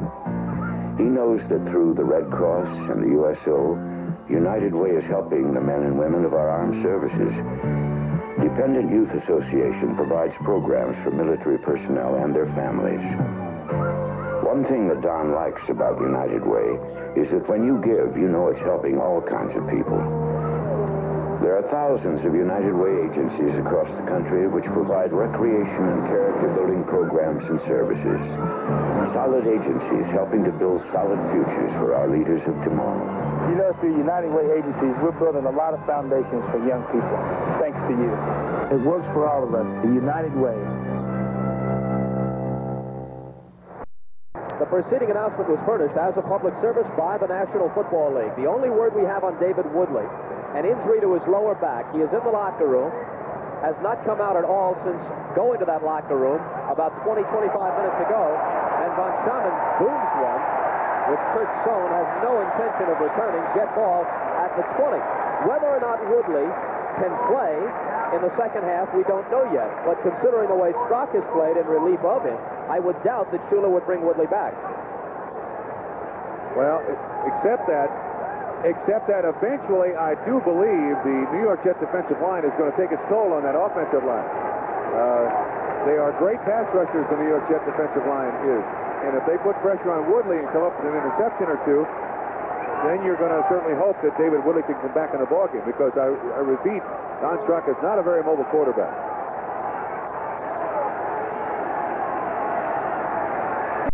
Wide receiver attack now for the Jets. Newton and Harper are the running backs. Todd to the air on first down. Pumps one over the middle, incomplete off the hand of Newton, and a flag is down on the play. Looked like disorganization there by the New York Jets. They had trouble. Getting in their formation. Todd now 8 of 10 for 130 yards. Illegal procedure. The New York Jets. Here we go. How many penalties is that on the New York Jets now? I think it's just their second of the day. They're averaging about 10 or 11 penalties per game. Formation offense. There was no end on the line of scrimmage. Decline. Second down. Walt Michaels, 3 and 11 in his first season, 1977 as Jet head coach, then 8 and 8 the next 2 years, 4 and 12 in 1980. Trump, do you know when the last time was that the Jets had a winning season? Not just 500, but a winning season? As Tom it in, takes off, and skips out of bounds, shy of the 30, which is where they need to go for the first down. It'll be third and a long one coming up after a scamper of 8. Gee, I'd be guessing. I would say 1969. 1969 would be a very good guess. The year after the Namath Super Bowl championship, that's the last time they won more games than they lost in a season. They've had some 500 years, but never better than that. Tuesday night, playoff fever hits the National League as the Dodgers meet the Astros in the division series. The best-of-5 battle for the National League West Crown begins at 8 Eastern Time, right here on NBC, the home of great baseball. And the word is that a shattered kneecap is going to keep Don Sutton out of that best-of-5 and obviously out for the rest of the year, no matter how far the Astros go. And he would have loved to have competed in postseason play against his old Dodger teammates. Tom Newton gets the first down for the Jets with a minute and a half left and the clock running. Quick huddle now by the Jets. Play will be called at the line of scrimmage by Richard Todd. They'll get any kind of points here. They can salvage this first half. Newton. He's got him. Newton's struggling with Blackwood wrapped around him out near the 40-yard line. Let's see what Miami has in there. It appears that they have 2 linebackers and 6 defensive backs, which a lot of people now refer to as the dime, with the nickel being 5 defensive backs. Todd now 9 of 11, 136 yards. The Jets took a timeout, which was the first that they've used in this first half, so they still have 2 remaining. A minute and 11 seconds to play until intermission. The game tied at 14. Keep in mind the Dolphins have been very vulnerable this year against the long pass. Stabler to Burrow burned them for 71. Jones to Ray Butler, good for 67 and a score. And Todd has hit both Wesley Walker and Bobby Jones' log in this first half.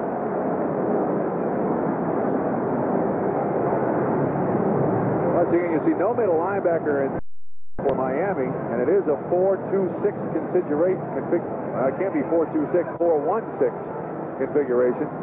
If you can get away with a 4-2-6 configuration, however, it probably worked to your advantage.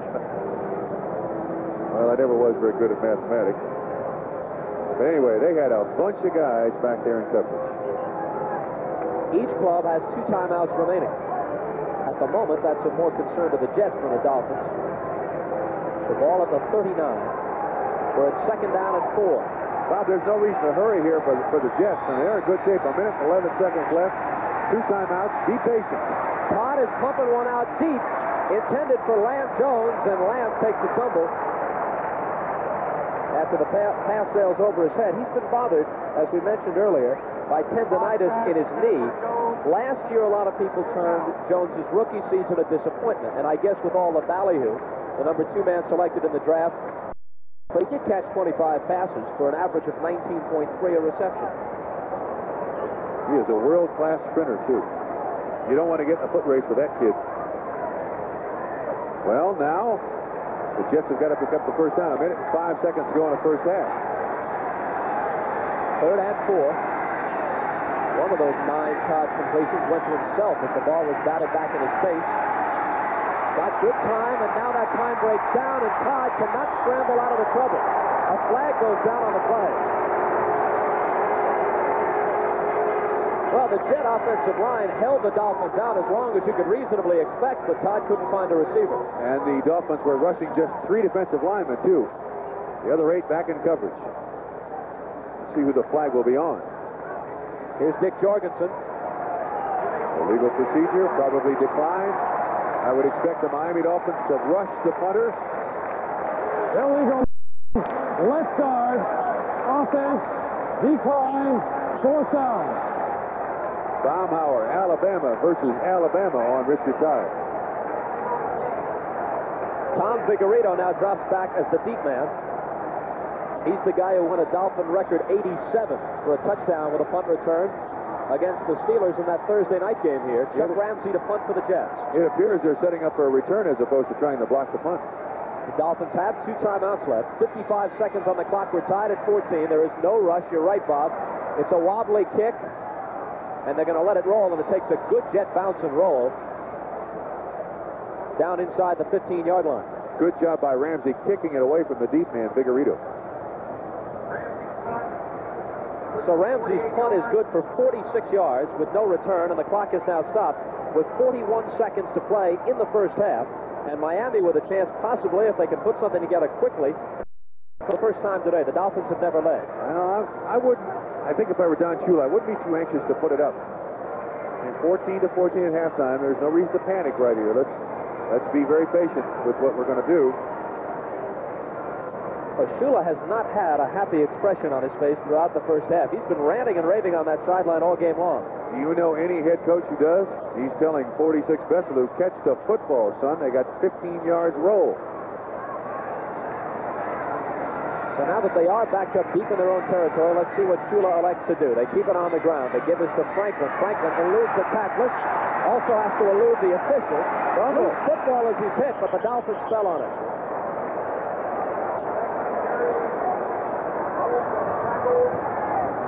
And the Miami Dolphins take a timeout. Miami now has one timeout remaining with 25 seconds left. The numbers on Franklin, 9 carries for 24 yards. All right, Coach Costas. What are they talking about down there? Where they're going to go to dinner after the game? I think they're discussing whether or not they want to try to put one up here. You risk an interception unless you throw it long, and you're back in Leahy's field goal range almost immediately if the Jets pick off a short or medium range pass. I would have to think, though, that you would take a timeout to consider running the ball up the middle. Maybe you throw it down field and hope for a pass interference. This is the most penalized team in the NFL, the New York Jets. Stranger things have happened. Strock can throw the ball. He has an unbelievably strong arm. 6'5", 220 pounds. It looks like the passing backs are coming in, so maybe they'll go with a short screen and hopefully run it for 78 yards. I don't know. Franklin goes out. Vigorito and Giaquinto are in. Who? Nick Giaquinto, second Connecticut. Giaquinto and Vigorito are in the backfield? Giaquinto was cut by the Dolphins earlier this year, then brought back when a wave of injuries hit their running back corps. Tony Nathan out, Woody Bennett out for the season. Strock now looking to put it up. Well, you called it. They screened it out. Oh, Giaquinto gets a rude how do you do. Great tackle by Bobby Jackson. Taken by Giaquinto. This is well set up. The Jets go with a 34 defense. Look at Gastineau push blacks all over the place. And the hit by Jackson. That'll take your breath away. As a matter of fact, he's still down on the ground trying to catch his breath. Well, Miami takes a timeout now with 8 seconds to go, and they have no timeouts remaining. Giaquinto departs, much the worse for wear. Bobby Jackson, playing hurt, did not start this game because of the calf injury. As if he's 100% right now. Well, I tell you what, I've been in that situation too, where you get hit in the stomach like that, and you swear you're never going to draw a breath again. I mean, it's just, that's smart. And then to add to it, he drives him to the ground with his shoulder right in the stomach, and you just think that I'll do anything. I'll quit football if you just let me take one breath. Well, they lose one, so it's 3rd and 4 with 8 seconds to go. They call a timeout, and the only thing they can possibly have in mind is throwing the bomb, hoping for either the touchdown or the pass interference, which would stop the clock and give Von Schaman enough time to get out on the field and kick one. That's somewhat out of character of Don Shula. He very seldom just gives the ball up for grabs. Then why take the timeout? They could have just let the clock run out. I think they had to because of the injury. I think they had to take the timeout because of the injury, and the new rule in the NFL is inside the 2 minutes, if you've got an injured player, you're charged the timeout. You're exactly right. As a matter of fact, we had that last week. Correct. In our game between the Steelers and the Patriots. Larry Anderson went down inside 2 minutes to play, and they had to take a timeout. If there's more than 2 minutes to go, the officials will call it for you, but this is designed to prevent fake injuries to stop the clock. Rest assured, Giaquinto was not kidding. Once again, Mr. Trumpy's analysis is correct. They keep it on the ground. Vigorito carries, and time will run out as he gets out to the 30-yard line. I'd say that's a very good half for both football teams. With the inability of the Miami Dolphins to run the football, and they are still in the ball game at 14-14, I think both coaches have to be very happy. So the Miami Dolphins, who are 4-0, and the Jets, who are 1-3, but have beaten the Dolphins 6 straight times, are tied at halftime. Gee, Ollie, this windshield's so messy, I can't see. We need new wiper blades. I know that. Make sure your windshield wipers work when you need them. A new set of Anco wiper blades every year is a quick expensive way to see your way clear. Ollie, without new anchor wipers, we could have been hit by that piano. Oh. Piano? Oh!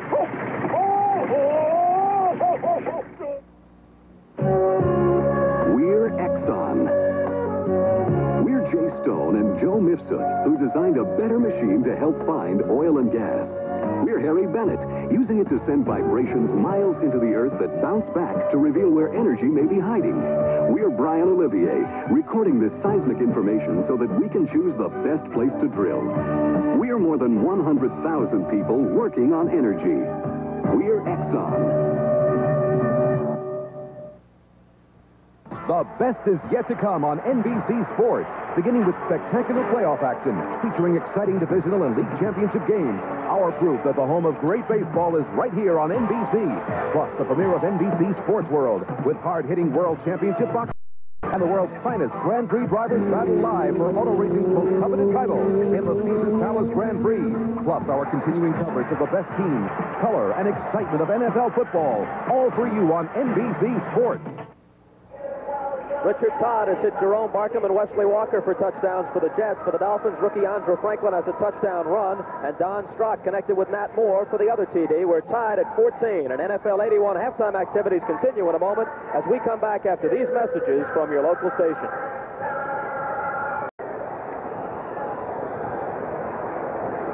Back at the Orange Bowl, Bob Costas along with Bob Trumpy, and David Woodley has come out of the locker room and evidently is wearing a flak jacket as protection for that rib cage area. You can see the bulge there around the middle of his uniform. He was belted by a combination of Joe Klecko and Mark Gastineau late in the first quarter and went out very, very slowly after being on the ground for quite a while. Don Strock relieved him brilliantly, but Woodley is back and took a few warm-up throws. Whether or not he'll start this second half remains to be seen. I would guess not. And there's Richard Todd on the afternoon. 9 of 12, 137 yards. 2 touchdowns. That is a fine, fine performance. You know, there's been just one turnover in this ball game so far today. That's one fumble by the New York Jets, and the Jets have not had a penalty that has been accepted by the Miami Dolphins. The Dolphins have had 4, and I'm sure a very encouraging sign for Walt Michaels and his crew. Here we go. The one turnover led directly to a Dolphin touchdown. The ball game even at 14 as we start the final 30 minutes of regulation, and the kick by Uwe von Schaumburg takes a bounce and is fielded by Kurt Sohn, and Sohn is blasted at the 21-yard line by Dwight Stevenson. Offensive lineman, backup center is Dwight Stevenson out of Alabama. Rather surprising. Watch the hit again. This so often really sets the tone for the rest of the half. The team that can come down and get a good hit on this kickoff, well, that's a kiss. He stopped him in his tracks. 1st and 10, the New York Jets at the 22. So now Richard Todd, who has thrown for 8 touchdowns this year. 3 against Cincinnati, 3 against the Oilers, 2 in the first half here against the Dolphins. Calls the first play from scrimmage of the second half. And completes the pass to Wesley Walker. And Walker, living up to all previous billing about what he is likely to do to the Dolphins, continues to have a good day. It's a first down for the Jets out to the 34-yard line. They show him great respect. Here's the first half stats. Very even all the way around. 231 to 192. That's not bad. 100 to 62 rushing. That's not bad. Very even football game. That's why the high score, 14-14. The big turnover by the Jets. That fumbled punt return, which I don't believe you can really point the finger at any one player, but we start fresh. And the Jets also failed to get in when they were down inside the 5-yard line of Miami, and also blew the field goal attempt. Came away with nothing on that drive. Freeman McNeil carries and slithers through a very tiny opening for a gain of about 6 yards out to the 40. You know, it's hard to believe. Freeman McNeil carried the ball just 5 times in the first half and averaged 7.2 yards a carry. Why did he only carry the ball 5 times? And he was averaging 5.2 carry with 207 total yards through 4 games coming in to this afternoon's game against the Dolphins. A look again at the Jet offensive line. We should mention that last week Randy Rasmussen played in his 196th game as a Jet, breaking the club record back department previously held by Winston Hill. Freeman McNeil got nothing like his 7-yard average on that carry. Yeah, but he exhibited a great deal of strength on that play. He was stopped at the line of scrimmage by Vern Denherter and still was able to pick up 2 yards. So now it's 3rd down and 1. I say once again, he's now carried the ball 7 times, and I would wear that kid out. As we look at the linebackers, something to watch in the second half is watch how often Dewey moves up on stunts, takes blitzes, drops back, moves into the openings along the offensive line and tries to create confusion among the Jet blockers. Nothing. Kevin Long on 3rd and 2 is stopped. And the man we were talking about, A.J. Dewey, number 77, made the initial hit.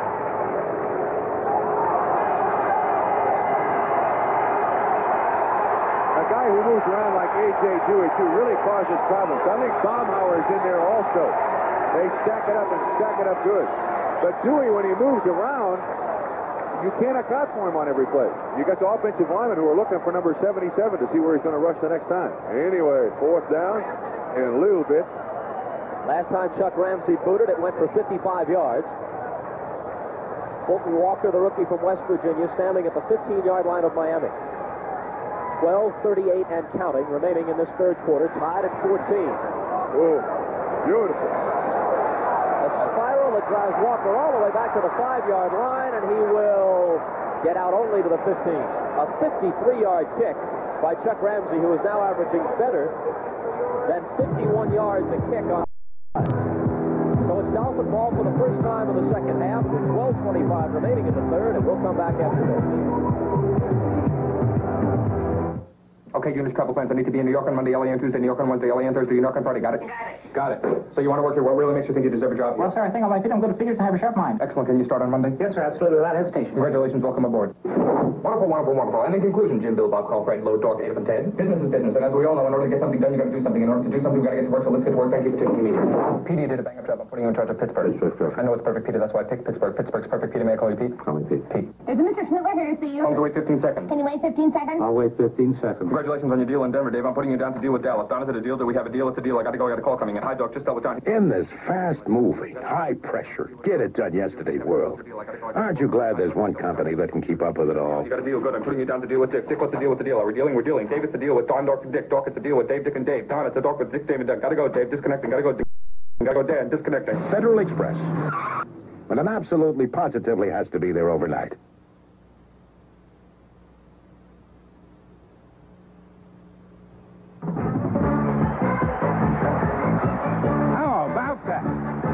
All the explosive action of the National League Divisional Playoffs starting Tuesday night on the home of great baseball, NBC Sports. As the Dolphins take control for the first time in the second half, Don Strock is still calling the signals. Nat Moore, who caught a touchdown pass in the first half, is wide to the left. Duriel Harris is wide to the right. Franklin, the lone running back, gets the call. And 2, perhaps 3 very tough yards into the middle of the Jet defense.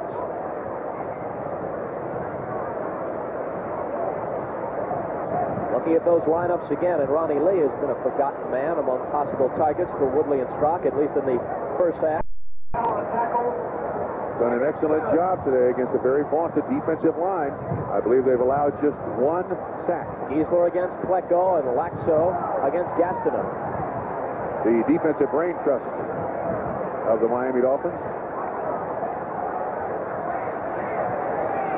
Second down and a long 7. Howell is in, number 36, along with Franklin, and Strock airs one out long. He's got his man. He's there. It's caught on the dead run by Nat Moore. Amazing. You couldn't throw it any better. A 57-yard hookup between Strock and Moore. He had about a half step on the defender, and it was timed perfectly. He's got to be averaging now about 45 yards a catch. Dropped 9 of 13 for 164 yards. Perfect. That's the most difficult pass there is in the game to catch. Running at full tilt, right over your shoulder. Thrown, and it doesn't make any difference what cornerback they put in there. The Miami Dolphins are going to beat him. I think I was too kind to Jerry Holmes. He was beaten by more than a half a step. He was beaten by a full stride, but still in all, the ball had to be perfectly thrown by Strock. Moore coming into the game, it cost us 5 passes. He's caught 3 so far today for extraordinary yardage. The Dolphins now threaten to take the lead for the first time. 11:36 to play in the third. Strock gets rid of it. And the Jets perhaps hope for an intentional grounding flag, but they received no such luck. Weak safety blitz. As a matter of fact, that's one of the features of the Jet defense. I believe that's his third sack of the season for Darrell Ray. Well, Darrell Ray and Ken Troy each got sacks on safety blitzes last week against the Oilers. Well timed. In truth, he gets no sack because Strock got rid of the ball. Statistically, he doesn't. Performance-wise, he did the job. Johnny Lynn has come in as the nickelback, wearing number 29 now, as the Jets expect a pass. Whoa! Broken play. Strock will have to keep it, and a loss of 1.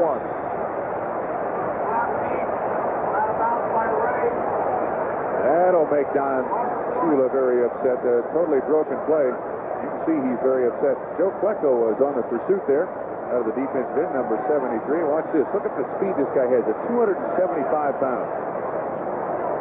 Boy, he is a good block by Vicarito to get him off the quarterback's back. Last week against the Oilers, Klecko picked Leon Gray up and threw him into Ken Staples. He has done that to more than just Leon Gray. He's a Hulk. 3rd and 11. If they don't pick up the first down here, it would be a very long field goal attempt for Von Schaumburg.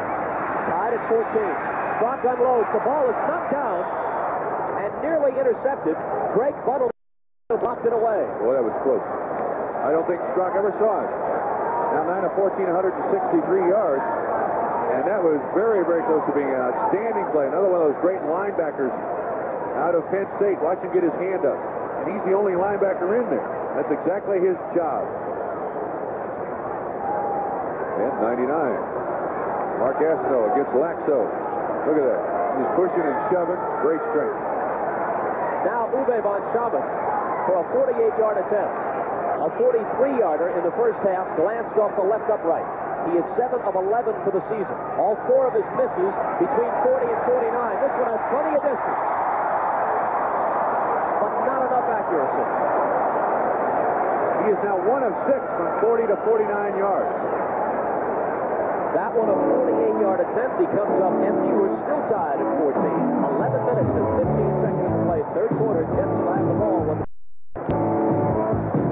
New Backwoods Smokes just hit town. Looking wild, but tasting mild. New Backwoods Smokes. How can anything that looks so wild taste so mild? New Backwoods Smokes. How can anything that looks so wild taste so mild? New Backwoods Smokes. All natural tobacco, hand-rolled look in a keep 'em fresh pocket pouch. How can anything that looks so wild taste so mild?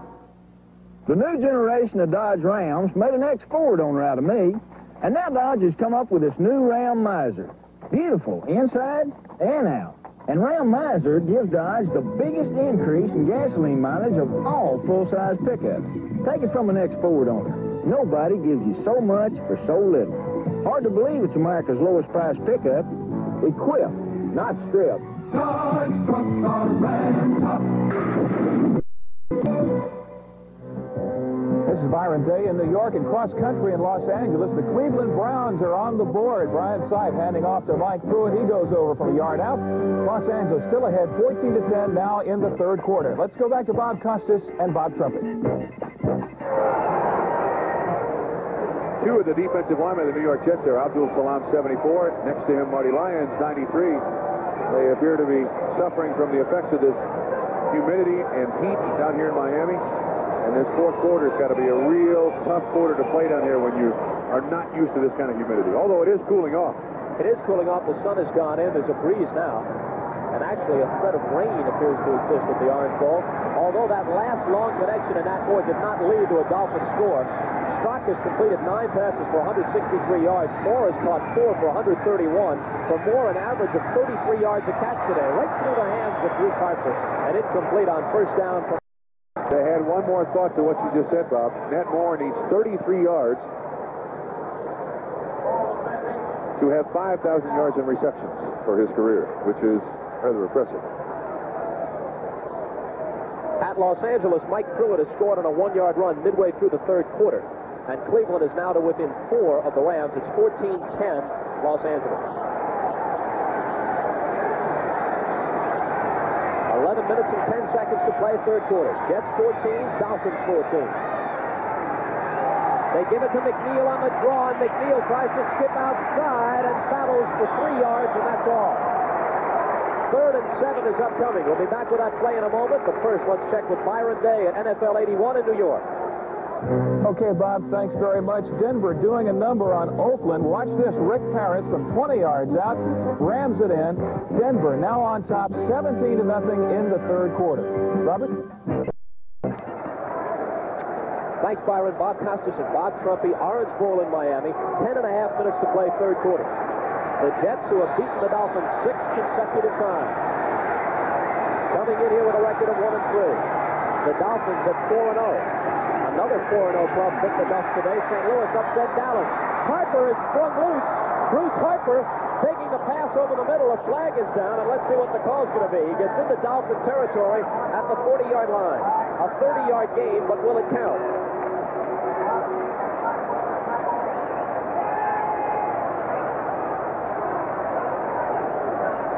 I think he's got the offense offside. Illegal procedure. First penalty of the day that the Miami Dolphins will for sure take. And boy, that's happened an awful lot to the Jets so far. This is just 4 underneath coverage by the Dolphins. And you've got a very, very quick running back on Kozlowski, 40 of the Dolphins. And it's all for nothing. The referee, Dick Jorgensen, having a bit of trouble today with his microphone. Sometimes we can pick him up, sometimes we can't. 3rd and 12 is upcoming with 10:15 on the clock. Boy, that one hurt. That one hurt. There's Lamb Jones shifting out into a slot on the left side. They have 2 wide receivers in. Over the middle and intercepted. Picked off by Glenn Blackwood, his 4th interception of the season, and Blackwood streaks down the sideline deep into Jet territory inside the 15-yard line. Richard Todd saved by getting in on the tackle. Blackwood, with his 4th interception of the year, he returns it 37 yards.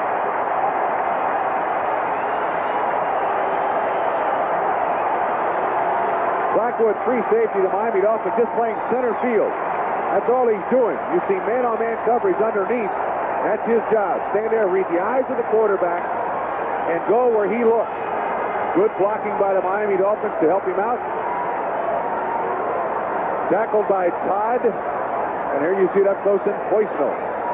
It's still going to be an interception. Returned 37 yards by Glenn Blackwood. As Bob told you, the 4th of the season for Blackwood for the Miami Dolphins. And this is very characteristic of the Miami Dolphins 6 or 8 years ago. The defense turns the ball over, gives the offense the ball in great field position. They got 1st and 14 for TD. Behind every Schlitz is a man who knows his beer. The people in St. Louis know their beer, but as a master brewer... Schlitz, sir. Thank you. I know one taste of my Schlitz can change a lot of minds. And now more people know. I like Schlitz better than Bud. I'm a Miller drinker, but you have to taste Schlitz to believe it. Mr. Sillinger, your Schlitz tastes good. It's a good tasting beer. Here's to it. Behind every Schlitz is a man who knows his beer. Touch.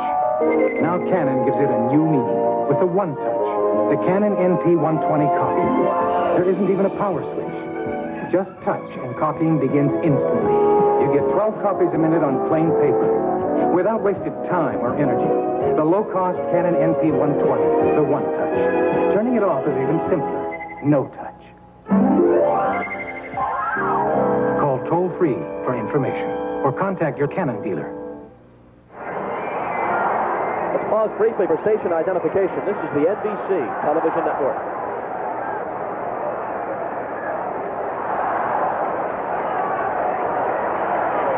That was the 5th time that Richard Todd has been intercepted this year, the first time today. 10 minutes and 2 seconds to play third quarter. They spot the ball just shy of the 12-yard line of the Jets after the 37-yard return by Glenn Blackwood. Strop to the sideline. The catch made by Matt Moore, who has scored 1 touchdown already.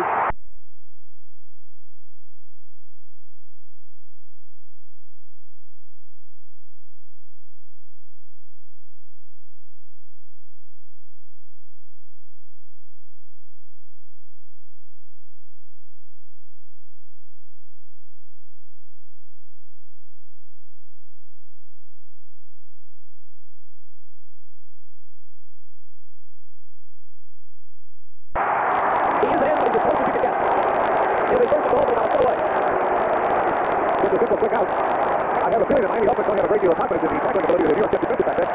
Now 142 yards or more once he's loose against Donald Dyke. And all this would not have happened had it not been for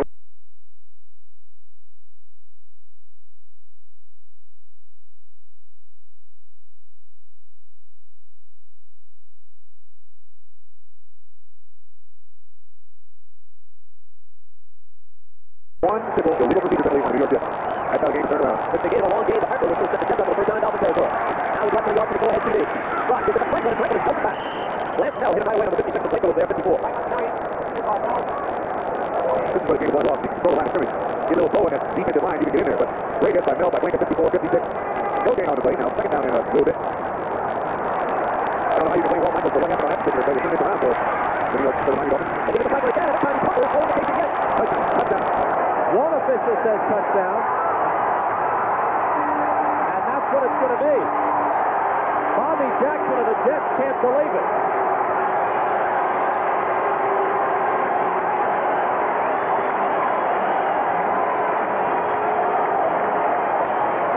They're going to talk about a touchdown, Miami Dolphins.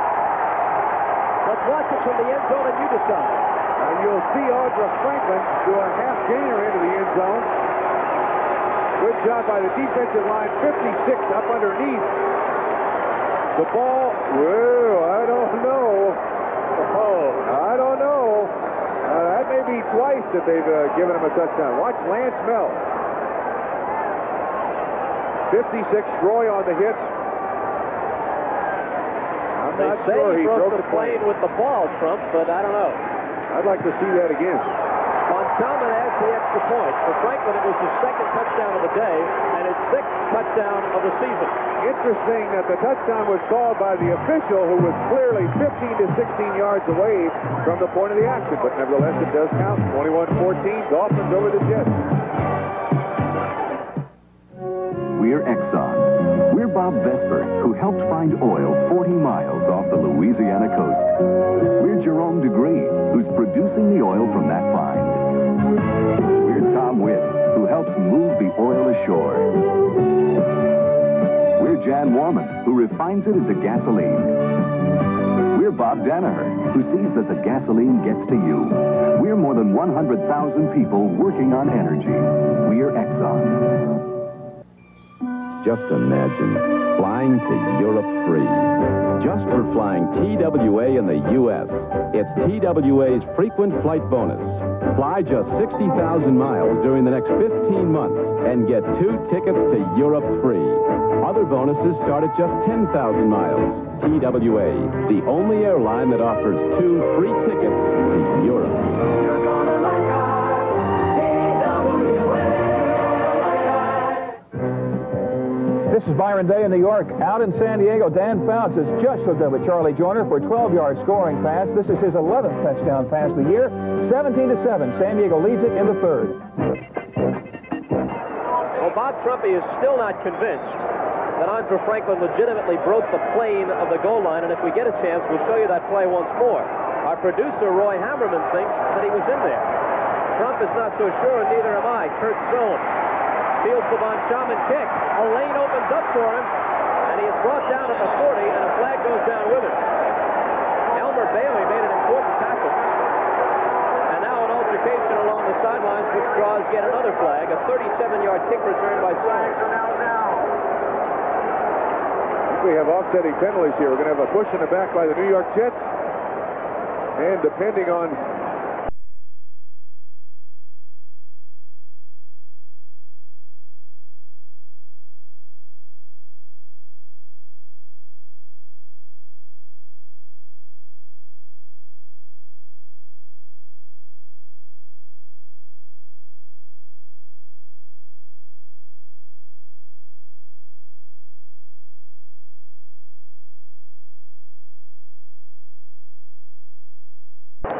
started the fight out here. I got to tell you, I think the Miami Dolphins could be credited with the touchdown, when I don't believe they had any right to be credited with a touchdown. She was not very happy. The touchdown by Andre Franklin in the first quarter, I think he fumbled the ball.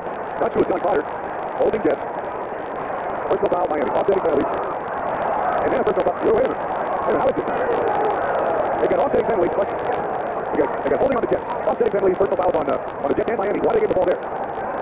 Perhaps they were offsetting penalties. Foul play was in progress, and then after the whistle, there was a fight that broke out, a little pushing and shoving along the sideline, and that might be the additional penalty. Okay, but then they're discounting the holding on the Jets. They have to account for that penalty, and they haven't yet. They've got one outstanding penalty to take care of. Well, a summit conference here to try and sort it all out. Yeah. He's saying, I got holding on the Jets. I got offsetting penalties, personal foul on both teams, New York Jets and the Miami Dolphins. Now, they've got to account for the Jets holding. We've got 8:19 to play, third quarter. Miami leads it by a score of 21-14. And Don Shula is not happy despite that score. He was very mad at Potter because he struck back. He shouldn't have struck back. Let's hear it. I hope his mic works this time. Oh, they're looking for more room now. Well, Dick Jorgensen is holding a clinic right now in NFL rules for his cohorts.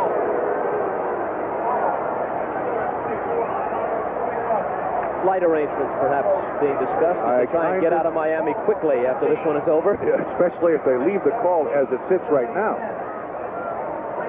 And if they give the New York Jets the ball right there, Mr. Shula is going to be right out there amongst those striped shirts saying, gentlemen, you made a mistake somehow. But, you know, I do admire the officials for not making a hasty decision and kind of getting a quorum there and trying to discuss the thing out. That is to their credit. Okay, now let's watch what happens at the end of the play. Kurt Sohn will return this 37 yards. Sohn is from that noted football factory of Fordham. And evidently we lost the replay. All right, let's hear it. There. Holding on the run back. After the ball was dead on both sides. Now they got to count 15 yards from where the ball is. There you go. There you go. Okay. Yeah. They should go back there and now count 15 yards for the penalty. Since the personal foul is offset, only the holding remains to be accounted for, and that's what they're doing now. Now, wait a minute. They're not accounting for the penalty. Why do they put it there? Why did they arbitrarily choose that spot at the 25.5-yard line? Well, he had run it out just across the 40. So they took the 15 yards from there. Okay, I'll buy that. Now they're set. Okay. Back to football. 8:19 on the clock. And a good look at Richard Todd, who coming into today's game had completed 58% of his passes. He's had an excellent statistical day thus far. Freeman McNeil following his blockers and getting maybe 4 on the play. Now let's watch the Franklin touchdown, which was also the source of some controversy. And we're going to argue about this all day. I do not believe Andre Franklin is in the end zone. He gets hit in the head, and he begins to turn, and he almost turns in midair on a great hit by Ken Schroy. Watch this. If you're a Jet fan, of course you're going to say he wasn't in the end zone. There he's hit. That's as far as he goes forward right there. I do not believe he was in the end zone. You know, his feet come down in the end zone, but at that point he's got the ball tucked against his chest, which is clearly on the other side. So the question is, while he was up in the air during the initial hit, had he broken the plane? Here's Freeman McNeil busting through the line of scrimmage. And out across the 40 for a Jet first down. Gerald Small there to grab him, along with Don Besselou, number 46. Nevertheless, it was 6 points, which turned into 7, and the Dolphins now lead 21-14. And the Jets have had good success throwing the ball down the field against the Dolphins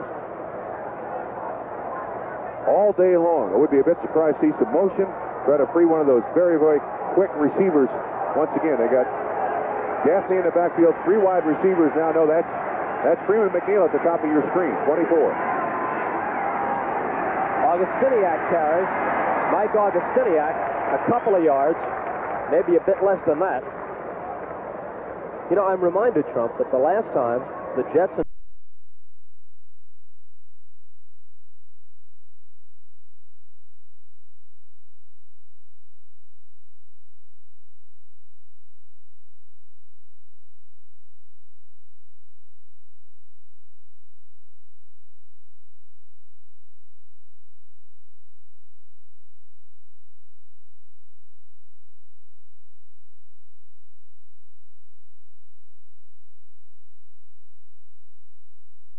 Dolphins met. Late December of 1980, here's the Orange Bowl. That was NBC's famous silent bowl, without any announcers. So he asked those of you at home to commemorate that occasion with a moment of noise. So we got here. Augustiniak, I think, is out on his feet. Or he is out at least. Then Herder has some trouble untangling himself. Then Herder's okay. Augustiniak is not. Then Herder was underneath it, looks like an ankle. Left ankle is what they're working on. Well, I'll tell you what, this is no time. This is right behind Mr. Ward, number 72. Good job. And Augustiniak somehow sprained his ankle. This is really no time to become conservative, gentlemen. Well, reminder, the next Saturday, NBC Sports World returns to the fall season. October's going to be a quick month on Sports World, featuring the exciting Las Vegas Grand Prix, some good boxing action, and tune in to NBC next Saturday at 4 p.m. Eastern Time for the debut of the fall season of Sports World. He's being helped off the field, Augustiniak is. It looks like a serious injury to the left ankle. Hopefully it's not, but he was... Augie has been doing a heck of a job for the Jets, but if there is any area where they are deep, it's at running back. They've got thousands of them, it seems like. And last year, of course, in the final game of the season, Walt Michaels had to go to Bruce Harper as his running back played the entire game. He said he'd never be put in that spot again. That's why they have 7 running backs. Well, now Augie is hurt. And Harper is in there. Clock moving with 6:35 to play third quarter. Jets down by a touchdown. On 2nd and 7, Todd flings one out, and this one is intercepted. Picked off by Brzezinski. Brzezinski dodges his way past Harper, stays on his feet, and is into Jet territory. The second time that Todd has been intercepted in the third quarter. A 12-yard return after the interception by Brzezinski, and there's a flag down in the area of where Todd released the pass, so it very well could be against the Jets, a holding against New York, which of course the Dolphins would decline. Bob, that will go in the books as a pass interception, and it'll go against Richard Todd, but that is totally on Bruce Harper. That interception, well, it's going to be against Miami. Roughing the passer. And I'll tell you, if we have this personal foul, roughing the passer. We'll sort it out when we come back. Let's go to Byron Day in New York. Thanks, Bob. Out in Oakland, the Raiders are playing not like world champions. Watch this. Bob Swinson picks off a Mark Wilson pass. That's the 5th Raider turnover of the day at 17-0 in the 4th quarter. Bob? Now, to once again recount this interception, Bruce Harper, the first rule of any receiver is never go behind a defensive man. And that's exactly what he did. He should have broken under. He should have broken underneath Brzezinski. That is totally on Bruce Harper, but they dodged a bullet because of the penalty. Well, the flag was thrown in the Jet backfield, but instead of holding, as I suspected, roughing the passer, which negates the interception, gives the Jets a first down in Dolphin territory, and then, after nearly bungling the snap, Todd just falls to the turf for a loss of 2. It'll be 2nd down and 12. 6:21 left third quarter. Dolphins 21 and the Jets 14.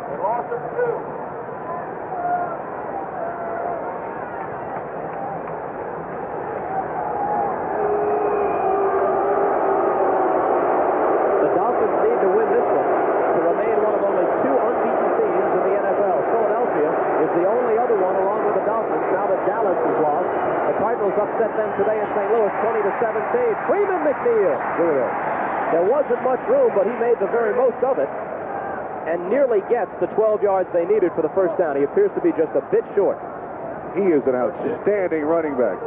Combines good balance, 11 carries now, 70 yards, great balance, and he's got that burst of speed that great running backs have, like Earl Kimball. Watch this. He scoots along the line, all of a sudden, bam, sees a crack. Now that first step gets him upfield. Look at that. He covered about 6 yards in 2 steps. Boy, he is exceptional. I repeat, if I'm the coach of the New York Jets, I'm going to wear that kid out. Kevin Long is now in the backfield along with McNeil. It's 3rd down and 1. They give it to Long. There's a flag down on the play. Long might have the first down, but let's wait and see what the penalty is. It was a late flag, too, Bob. Belying his name of Kevin Long, usually Kevin gets into the game only in short yardage situations. Offsides, Miami. They'll take the penalty. At the line of scrimmage, see if you can see who breaks the neutral zone. Bob Baumhauer, number 73, I think. Well, I didn't see the snap yet, so it's still legal if he makes no contact. Just to bring you up to date, in case you were just joining us, as you were able to determine just a moment ago, Dick Jorgensen, the referee, has his microphone out, so we're doing the best we can interpreting the penalties for you. David Woodley is also out. He was wrapped in the rib cage as he was sandwiched by Klecko and Gastineau in the first half and hasn't returned, but Don Strock has quarterbacked the Dolphins into the lead. Freeman McNeil to the 20-yard line. He was down. He was down. Glenn Blackwood thinks he stole the ball away, but they won't go for that act. And McNeil now looks like he's hurt. That's 78 yards for McNeil on 12 carries so far today. Slow in getting up. No one's come to his aid yet. And now Richard Todd inquires about his health. Once again, it looks like the ankle. You see the way he set up that block? 64 was, not 64, I believe it was either Rasmussen or Fields leading the play. Great, he set the block up just perfectly. So with Freeman McNeil shaken up and a timeout taken on the field with 4:48 to play in the third quarter, we'll take this commercial break.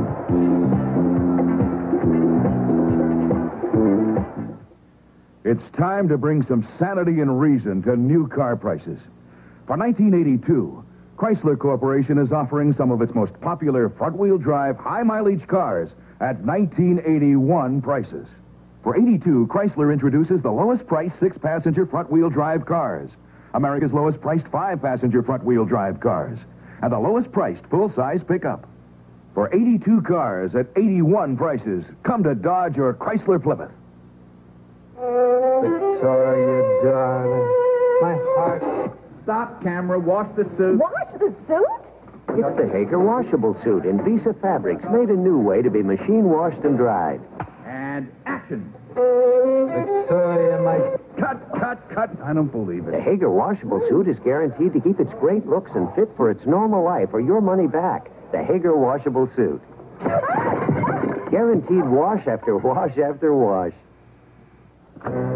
Out in Anaheim, this is Byron Day in New York, but out in Anaheim, the Rams have just moved ahead of the Cleveland Browns on a 5-yard run by Matt Gilman. LA 21, Cleveland 10 in the fourth. Let's go back to Bob Costas and Bob Trumpy.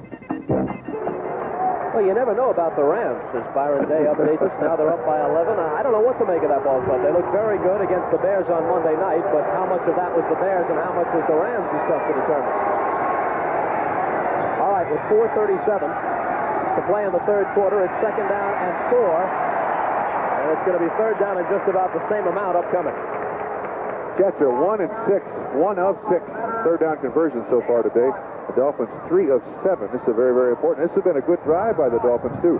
Aided very much by that roughing the passer penalty. Let's give him 1 on the play, bringing up 3rd down and 3. As you look into the Dolphins' defensive huddle. I got to believe this is a 2-down area.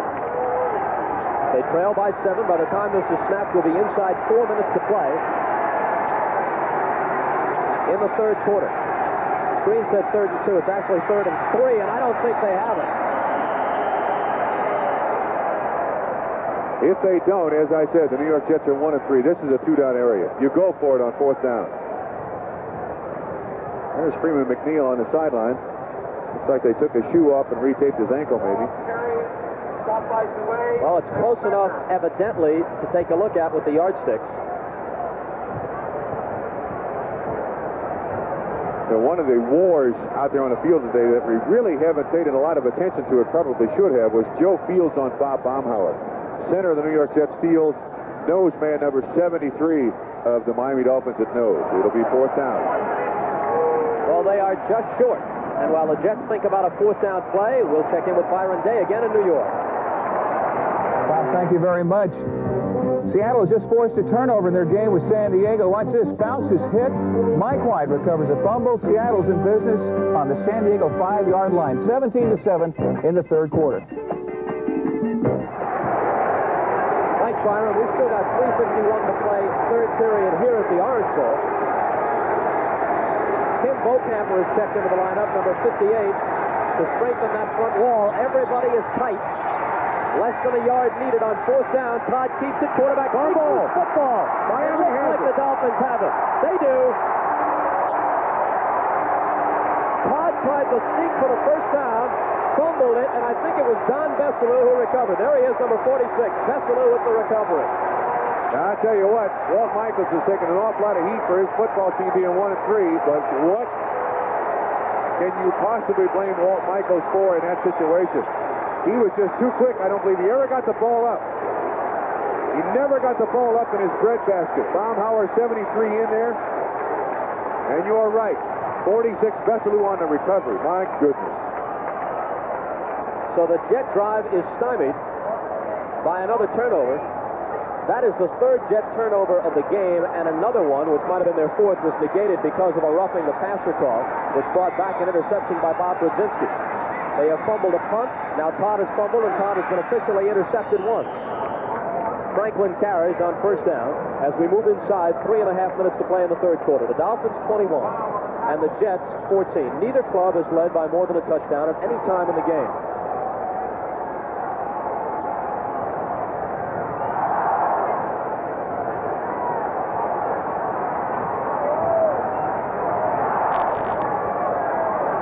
Crowd of better than 70,000 at the Orange Bowl. As you can see, the Dolphins have not made any costly mistakes. There's a penalty down, and the ball is dropped incomplete as Strock threw on the run. Harris was the target, Duriel Harris. Mark Gastineau was closing ground on Strock quickly and nearly sacked him. Now, I'll tell you what, Bob, this is where inexperience on a team shows. There was no reason for the New York Jets to panic. They were offsides in that situation. So they fumbled the ball. You're right. But offsides, number 99, Mark Gastineau. You'll see, yes, he jumped. But there's no reason for them to panic. And I get the feeling that the New York Jets, because of their youthful exuberance, in these situations, they haven't faced it enough together as a team. And now they begin to panic. If they play good, solid defense right here, turn the ball back over, the Jets' offense has gained a lot of yards today. They give the ball to Franklin. And Franklin on 2nd and 3 does not get first down yardage. Third down upcoming. 2 minutes and 40 seconds remaining. Marty Lyons and Ken Schroy combining on the tackle for the Jets. Matt Moore into the ball game. Steve Howell into the ball game. Ronnie Lee into the ball game for the Miami Dolphins. They have really worked Franklin out this afternoon, and he has not broken anything resembling a long run. It's been strictly short gains every time. 14 carries for 31 yards. That's what we've got him down for. Vigorito has carried 4 times for 11 yards. Third and a long one upcoming. Steve Powell. No. I don't think he got it. Backed up and stopped. Joe Klecko made the initial contact. All right, they did it. They turn the ball back over to the offense. Only down by 7 points with a quarter plus 1 minute and 50 seconds to play. No reason to panic. But as I said, experience is a great teacher in situations like that. Excuse me, third quarter. Did I say fourth quarter? I meant 40 to go in the third quarter. Tom Orris now will punt. He's been consistent, if nothing else, averaging 37 and nothing longer than 38. Sohn and Harper are the deep men, each standing at the 25 of the Jets. High snap, but no pressure on Orris.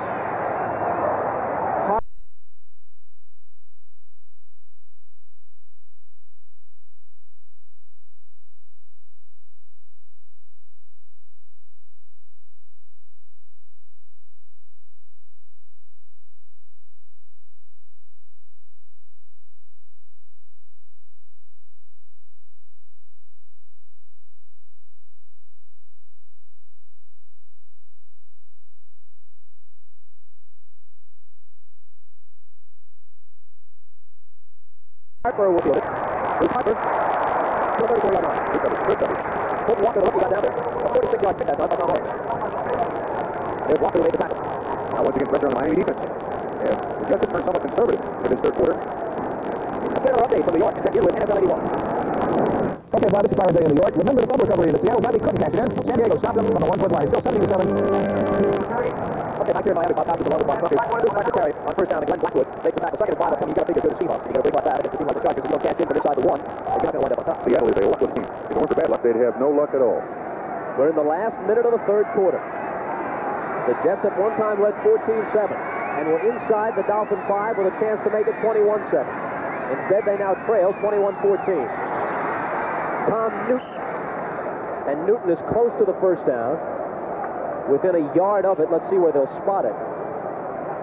It'll be third and short upcoming for Richard Todd and the Jets. And official's timeout taken with 25 seconds remaining. Let's see if they'll bring the yardsticks in. I don't think there's any need for it. Here's one for you. The New York Jets threw the ball 12 times in the first half, completed 9 of them. You know how many times they've thrown it in the second half? I'll bite. How many? 3. 3? 3. One of those has been intercepted, and another one was intercepted and called back. And they were just moving the ball almost at will in the first half, throwing a football. They may be able to get off one snap here before the quarter ends. 3 seconds, 2 seconds. They do get the snap off. They give the ball to Kevin Long, who bounces off the tackle, gets outside, has the first down as the third quarter ends, and Gerald Small deposits him out of bounds. A 12-yard pickup for Long, and at the end of the third quarter, the score is the Miami Dolphins 21, the New York Jets 14. Back after these messages from your local station. Monday, there's some new faces and sad farewells on the season premiere of Little House. Then it's a delightful comedy about a bachelor who suddenly has a family. Tony Randall and Private Benjamin's Lorna Patterson star in the love story of the season. Sydney Shore, a world premiere movie, right after the season premiere of Little House, Monday on NBC. John Houseman for the investment firm of Smith Barney. Buy low, sell high. Every investor's goal. But the astutely managed portfolio strikes a balance of the right investments. It should anticipate any eventuality. Smith Barney. They make money the old-fashioned way. They earn it. The secret to gasoline is not to buy the most octane, but the right octane. Jerry Burke talks about gasoline. With 3 grades, I can satisfy just about any car. But octane isn't the only way you judge gasoline. Dependable gasoline has to start quick and keep your carburetor clean. Those are qualities Exxon puts in all 3 of their gasolines. So whatever grade you buy, it's good. Exxon has thousands of independent dealers who offer a choice of quality products and services. Jerry Burke is one of them. Dear Abby and Steve Rubell, Monday live at 5. What started out as a hot and sticky afternoon and then a threat of rain mixed in becomes a beautiful early evening in Miami. Ooh, Augustiniak. Ice on the left ankle. Not able to enjoy the scenery in his present position. That looks bad. The word on McNeil, I believe, a bruised foot as he goes to the sideline. Whether or not he'll return in the fourth quarter, we don't know.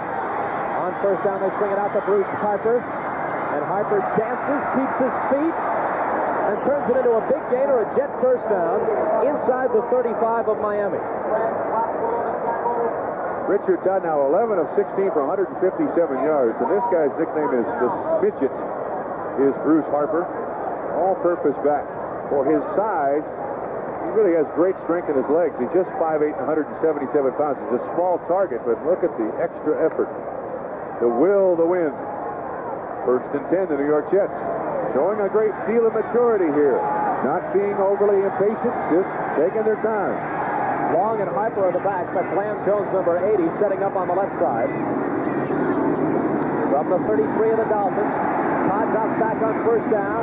Completes it to Long, who sidesteps Dewey and gets down to the 25. They'll be just shy of the first down.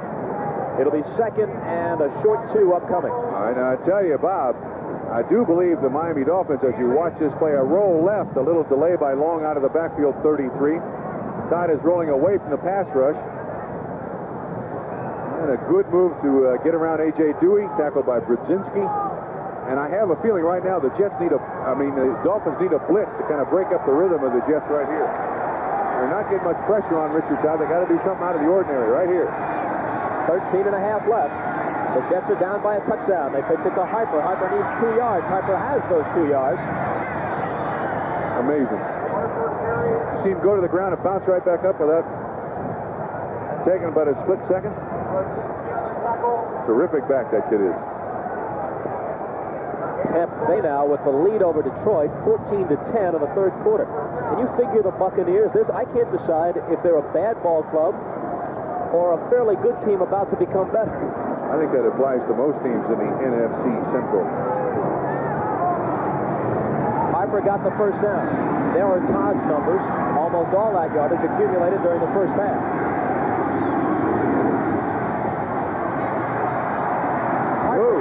They don't buy his act this time. Doug Betters whacks him. The Jets are now in the situation that Walt Michaels wanted to avoid, and that is having to rely on Bruce Harper down after down after down. You'll see the backside of the play catch up with Bruce Harper. 42 Baumhauer, 73 is in there, makes him change his direction, and Betters smothers him, I think is the best way to put it. As we mentioned earlier, this whole series, dating back to 1966, has been one of streaks. The Jets beat the Dolphins when Miami first came into the league 8 straight times. Then Miami won 14 of the next 16. Now the Jets have won 6 in a row. They lead the series overall 16-14. Uncovered. Has Harper. It's going to be first and goal for the Jets. Totally uncovered. There was obviously a coverage breakdown there. Miscommunication or something. Nobody even close. You'll watch Harper. Now, I think the primary receiver here is Jerome Barkham, 83. He's the tight end. Runs the corner route, in which they scored a touchdown. But look at it. 7 yards between Bruce Harper and the defender. 48. Gerald Small, who makes the tackle, with some help from Ernest Rowan, 55. Bruce Harper has been a workhorse on this drive. 11:20 remaining. The Jets are 7 yards and a point after from the possible tying touchdown as Tom Newton carries, and a flag flies behind it. In the area of possibly offensive holding. You got it. Oh, my goodness. While they walk off the penalty, let's get another update from NFL 81 in New York. Okay, Bob, out in Anaheim, the Rams have increased their lead over the Cleveland Browns. Frank Corral, a 38-yard field goal. Rams now lead at 24-10 in the fourth quarter. Let's go back to Bob Costas and Bob Trumping. Thank you, Byron. Georgia will be much happier with Ray and Pat and the boys this week. Miami leads it by 7, and their chance of maintaining that edge has just been greatly increased as the Jets are pushed back to the 17, where it is first and goal.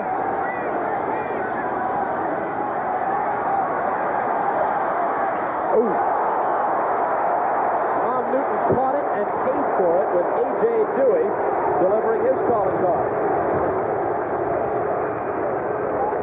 Dewey was moved from a defensive end to a linebacker just because he couldn't maintain weight. He's not a very good coverage man, but he just is sticking to like glue on Newton, and that's a great tackle. If they've got a screen, I mean the New York Jets, now's the time to run it. They get a couple, maybe 3 to just across the 15-yard line. Second and goal from there. 10.5 minutes to play in the game. The Dolphins 21, the Jets 14. The Jets have been held scoreless in the second half. They were knotted at 14 at halftime. Todd, quick release, batted up in the air, and then caught by Walker. I don't believe it. Wesley Walker's got it for the touchdown. I do The not Jets believe are a it. point away from the tie. That looked like a jump ball out there, Bob. First of all, the ball should not have been thrown, but that's the second touchdown that Richard Todd has accounted for on a ball that should not have been thrown, and Walker caught the other one. Watch this one. This ball looks round as opposed to pointed. It's not supposed to make bounces like this. Pressure up front. Betters. Now watch. 1, 2, and it's up for a jump ball. Touchdown. 6 points, just the way we draw it up. Thank you very much. Pat Leahy tries to tie it, and does. Well, Blackwood, who earlier had an interception, touched that one. Ed Taylor touched it, and ultimately it winds up in the hands of Wesley Walker, who now has caught 4, 2 of them for touchdowns. This game is tied at 21 with 10:18 left. I love it. I could ride to this music all day. You and these Energizers just keep on going. The Energizer is ever ready at its powerful best. Of all leading brands, nothing outlasts the Energizer. Nothing outsnaps it. Nothing outadds, outwalks, outplays, outtapes, outshines, outdoes it. Nothing. The Energizer even outlasted Big Strong Charlie. The Energizer, for life. Long life. Energize me. Behind every Schlitz is a man who knows his beer. Down here here in Texas, people know a good beer. Many choose to taste of my Schlitz. Just one glass will tell a lot of beer drinkers what I've known all along. You just can't buy a better tasting beer than Schlitz. What do I really think? I think Schlitz tastes better than Miller. Schlitz tastes really smooth. Mr. Sellinger, your Schlitz tastes good. It really does. I'm glad you like it. Behind every Schlitz is a man who knows his beer. On and off the field, he was the only white at an all-black college. Oh, yeah, you're going to have a good time. Grambling's White Tiger, a world premiere Sunday on NBC. Some business to take care of here. This telecast is presented by authority of the NFL, intended for the private use of our audience. Any rebroadcast or other use of this telecast without the express written consent of the Miami Dolphins and the NFL is prohibited. Ball goes off the tee, and Leahy will have to try again. Wesley Walker, in the last 3 years now, against the Dolphins, has caught 26 passes, a half dozen of them for touchdowns. Not a bad percentage. Todd now 14 of 19, 179 yards, and I believe that's 3 touchdowns on the day. Fulton Walker retreats midway to the end zone and decides that he will down it for the touchback. Dolphin ball at the 20 with 10-11 left in this tie ball game. Let's get an update from New York and Byron Day. Okay, Bob, out in San Diego, Seattle once again had first and goal, but had to settle for this 20-yard Efren Herrera field goal. Seattle narrows the lead to 17-10. Chargers still on top in the fourth. Okay, thanks, Byron. Well, in Pittsburgh last week, Trump, we went to overtime before the Steelers eventually subdued the Patriots. We still got 10-11 left, but overtime's a possibility here as well. I like games like this, too. Two very good teams, and they're fighting tooth and nail out there to get in the end zone. The pitch goes to Tommy Vigorito on first down, and Vigorito is only back to the line of scrimmage, bounced by Greg Buttle, number 51.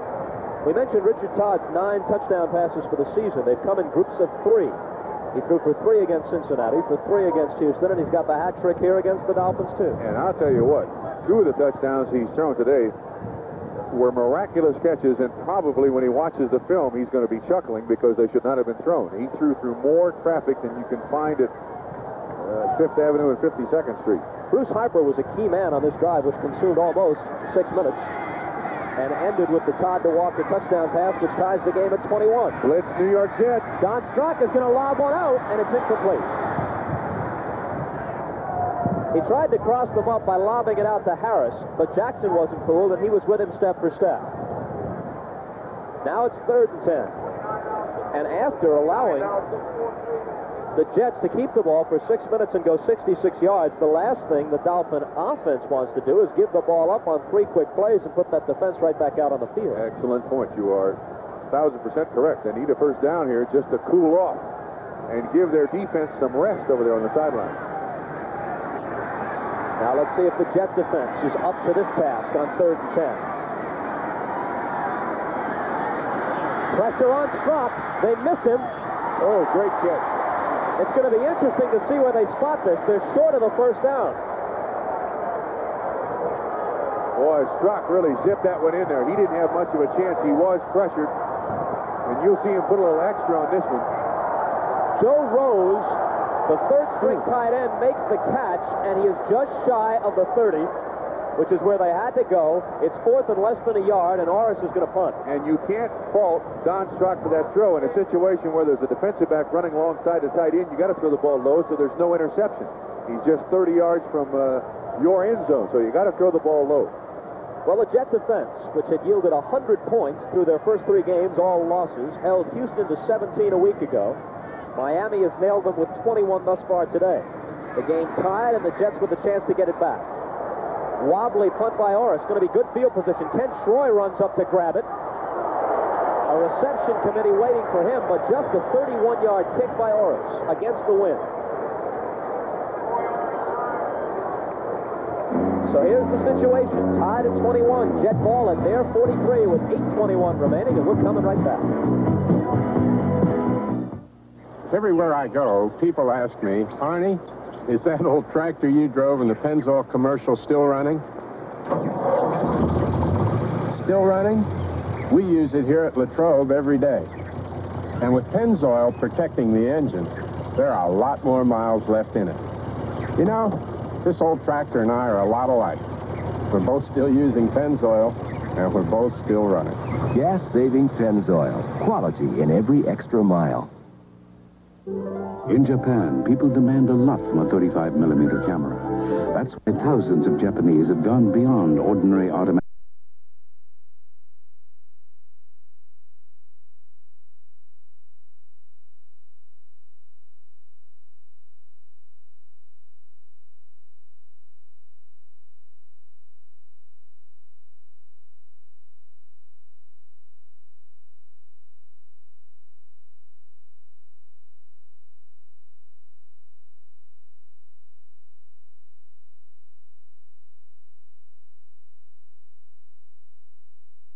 Automatic 35 with a Pentax Amy Super. Amy Super is really two cameras. On manual, you use it like a professional camera.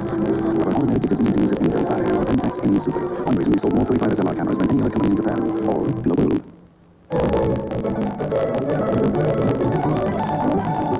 Follow the bouncing ball next Sunday on NBC Sports. Here's joy number 40 on the catch of the punt, and you have to admire his exceptional fortitude. He pays the price right here as he just about gets on the ground. 52 feet, so the Miami Dolphins lays one away. First and 10 of the New York Jets at their own 44. 8:21 remaining regulation. Dolphins trying to break the catch with Dolphins 6 straight times and also stay undefeated. Miami comes in at 4-0. Harper catches the pass, does advance, and is down at the 45 after a gain of 1. Tom, you know, it's interesting. The Miami Dolphins bring Kim Bokamper in obvious passing situations to get his pass rush. What the New York Jets are doing is they're throwing the ball on the first down because Miami has Vern Denherter in there, and he's not a great pass rusher. So basically, Miami's trying to get to Richard Todd with 2 defensive linemen, and so far it's worked very well today. Todd, 15 of 20 for 182. Now Bokamper into the ball game on an obvious passing situation. 2nd and 9. Denver shutting out Oakland. Second time they have beaten the Raiders this year. 17-zip is the final. That's Bobby Jones in motion. He caught a long one in the first half. They give the ball to Harper. Harper suddenly has become a workhorse, pounds out to the 49-yard line. It'll be 3rd and about 5 upcoming, but first let's check with Byron Day in New York. Byron? Bob, in Anaheim, the Rams have moved well out in front of the Cleveland Browns on this 41-yard Frank Corral field goal. It's now 27-10 with 6.5 minutes to go in the 4th quarter. Bob? Thanks, Byron. As we mentioned, that Denver victory over Oakland, the Broncos are now 4-1. Their only loss was in Seattle to the Seahawks. The Raiders are off to a 2-3 start, but if memory serves me correctly, they were 2-3 after 5 games last year and went on to win it all. 3rd down in the long 4. Todd unloads. He's got his man, Wesley Walker. Oh, man, Don Shula's going to be seeing this guy in nightmares tonight. I'll tell you what, if I were Don Shula, we got holding the New York Jets. Absolutely amazing. But still, I'll say it, if I were Don Shula, I'd trade a high draft choice for Wesley Walker. He's beaten him single-handedly on 6 straight times. I'd keep that guy in Miami. Or at least someplace where he couldn't hurt you. Holding number 7.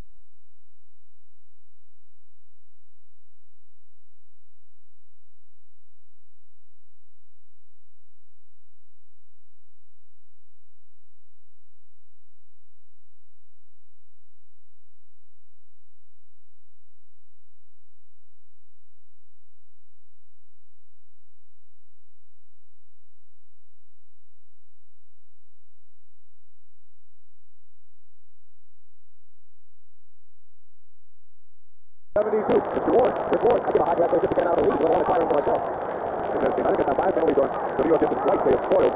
Great reception to the long yardage for their offense. There's the sorry story of all the penalties has been in the fight. That's the way to around the 6:42 remaining. Third down and 15 yards to go. With 9-21. Todd, scrambling. It's the open one. Throws on the run. Incomplete. Bobby Jones the punter. Another incomplete. Good choice by Todd.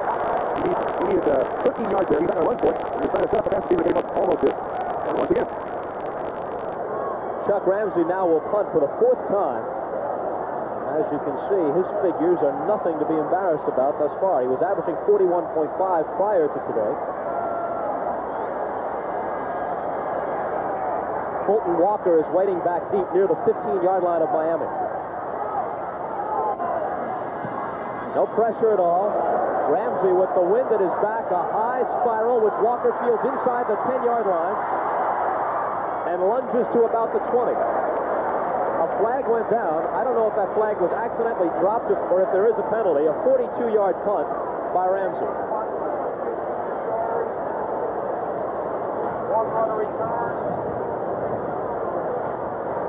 We've got a penalty. Tell you what, I'm watching Dub Better 75 and Bob Babenhauer 73. Illegal use of the hands, Miami. On the sideline on the Miami Dolphins bench, really sucking on the oxygen. They are worn out. The Dolphins need to give that defense a rest now for a while. They've been on the field an awful lot in the second half. The flag wasn't so much thrown as it was daintily dropped. I thought for a moment it might just have slipped out of somebody's pocket. Throughout the second half, we've had no contact with Dick Jorgensen, the referee. His microphone has been cut off. The ball is pushed back to the 10-yard line. That's where Miami will have it, tied at 21 with 6:25 remaining. Why is our copier smarter than theirs? Compare the Savin 883 on my left with the Xerox 4000 on my right. You'll find that only one has a microprocessor and an electronic brain that can transform an unclear original into a clear copy. Only one has a fully automatic document feed, and only one has an energy-saving automatic shutoff. On all these points, one copier outsmarts the other. The Savin.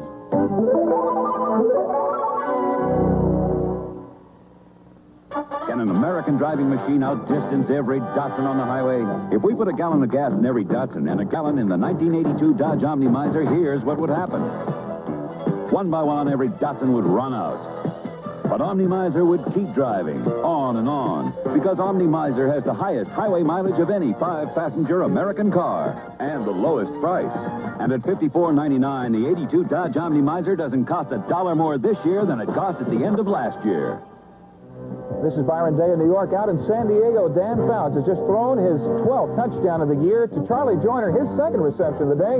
San Diego well out ahead, 24-10, 4 minutes left in the fourth. Bob? Well, the moon has not yet appeared over Miami, but the sun is setting behind the Orange Bowl, where more than 70,000 fans, hoping that the Dolphins can go 5-0, have watched the Jets give them all they could ask for and more. And as we noted early on in this ball game, it makes no difference what kind of year either club is having. The Jets give the Dolphins fits. From inside the 10, Don Strock, who has been here since late in the first quarter with David Woodley hurt, swings it out to Vigorito. Vigorito gets 5 or 6 and is bumped out by Bobby Jackson. Okay, it now appears that the Dolphins are going to go back to their original game plan. Just chink it here, chink it there, not try to get it in too big a bunch. They got 6:19 left to go. They've got all 3 timeouts, and Strock is having, as you can see, a marvelous day.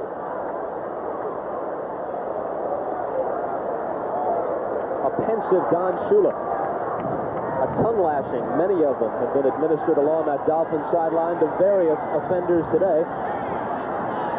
Second down and 4 coming up. Strock with a short drop in the same play. Vigorito, he's got a first down and tacks additional yardage onto it. The clock stops at 6:12 as he's shoved out. Some of the people who play for the Miami Dolphins belie their age. Vigorito is a 5th-round draft choice out of Virginia. Not a very much talked about athlete. A decent receiver, a good presence. Strock, of course, a veteran quarterback. That is a big, big first down. The understatement of the quarter so far. The ball is at the 27 of Miami. We were tied at 14 at halftime. Each team has scored once since intermission. Vigorito for 3 out to the 30. Abdul Salam belts him down.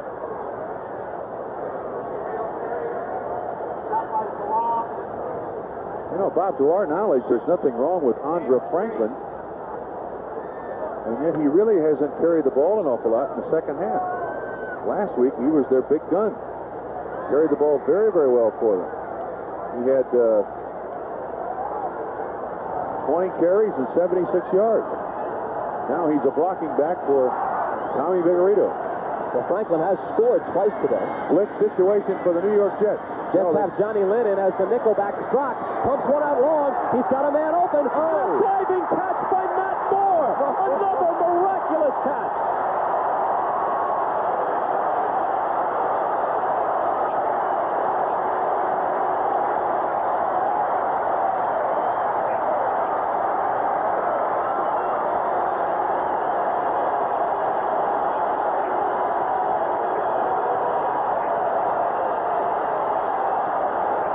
Tell you what, there are no words to describe that catch. He's caught 4 passes today, and all 4 of them have been when he's thrown.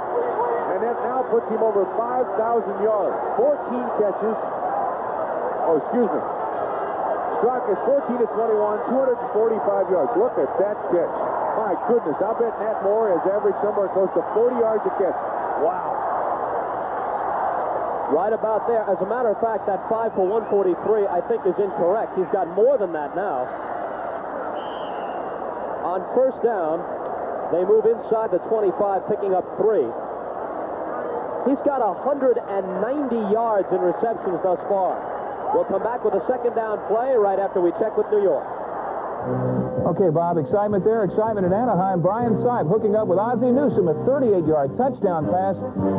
L.A. now leads the Browns 27-16, 3:37 left to go in the fourth quarter. Bob? Thanks, Byron. Nat Moore, 6 catches, 190 yards, and I think that's his all-time best performance. If it is, and it should be, I can't imagine a better day. Strzok pumps once, then goes long for more. There he is, touchdown!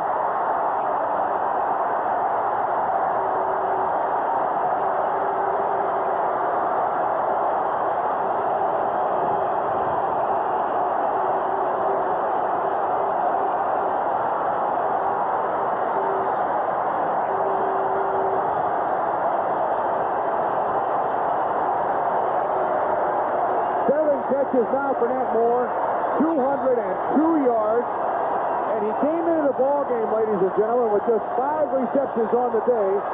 On the year, no touchdowns. That's his 3rd touchdown catch of the day, if I'm not mistaken.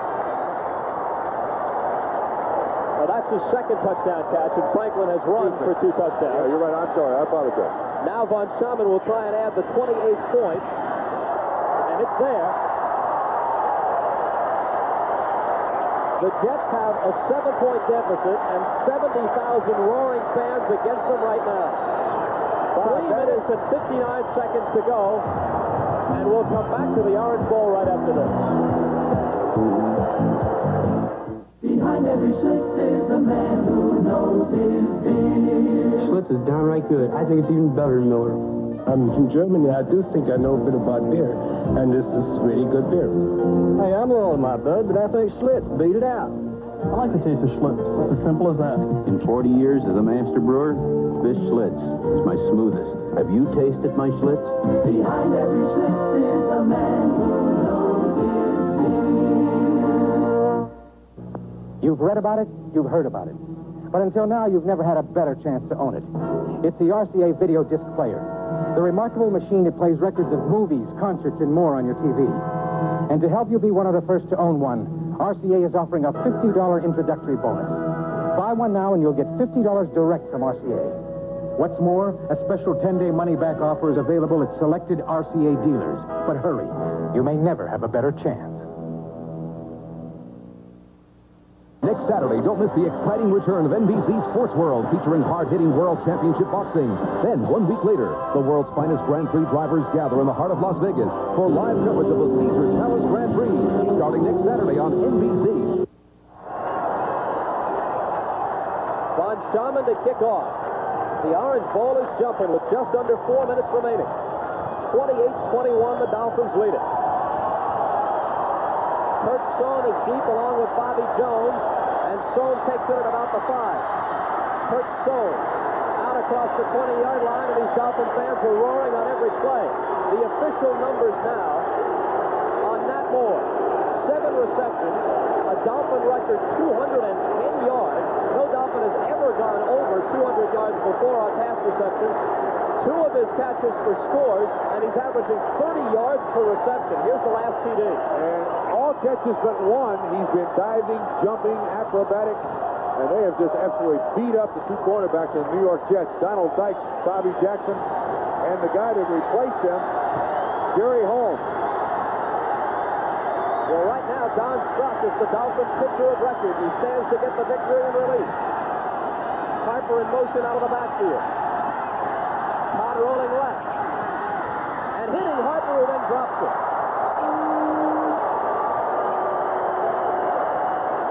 Harper at 5'8" had to go up to grab it, but he should have held it. Don Strzok, 16 of 21,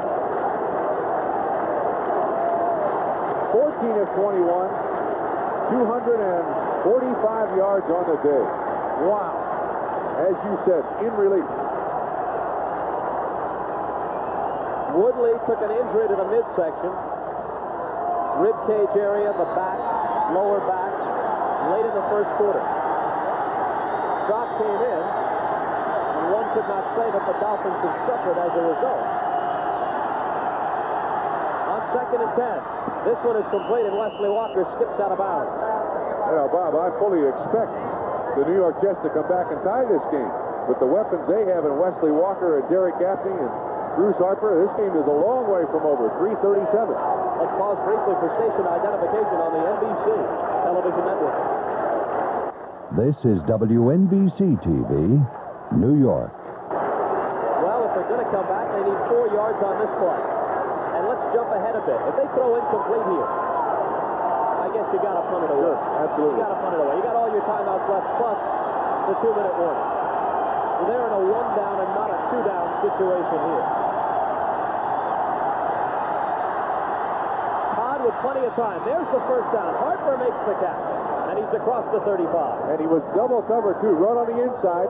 Kozlowski, the nickel or dime back on the outside. Man-on-man coverage. Just shows the talent of that little guy. Todd waits for him. Beaucamp on the blitz. Almost gets his hand in there. And he struggles for first down yardage over the 35. Big play. Now 3:10 to play. When they have Betters, Baumhauer, and Beaucamp in there across the front together, they call them the Killer Bees here in Miami. Betters, Baumhauer, and Beaucamp. Dolphins having some trouble getting set defensively. For a moment, they had too many men on the field. 2:55 remaining as Todd takes the snap and finds his receiver. Walker makes the catch along the sideline. The clock continues to move, but they're out near midfield at the Jet 49, and it's another first down. No reason to take time out. Just don't panic. Don't panic. I have a feeling that the Miami Dolphins defensive backs are going to give a wide berth to one Wesley Walker. You can go 12 and 15 yards at a time almost any time you want. A reminder that the Flintstones will be seen immediately following the conclusion of NBC football coverage over most of these stations, except those in the Mountain and Pacific time zones where it will be seen at its regular time. That's assuming we don't go to overtime here.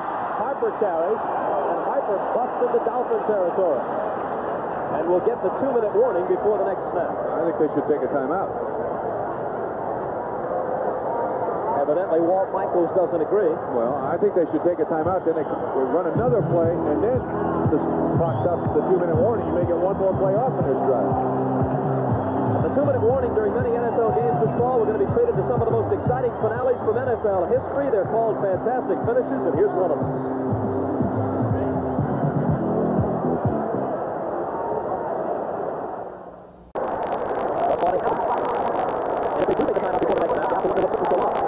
Take a timeout, you might as well take it as soon as the whistle blows. And evidently they had no intention of doing it at all. They wasted 10 seconds there. Todd firing wrong. I don't believe it. Oh, it happened again. Bobby Jones pulls it down. Bobby Jones has brought them within a point. And that is the third miracle touchdown reception for the Jets. 2 of them by Walker and 1 by Jones.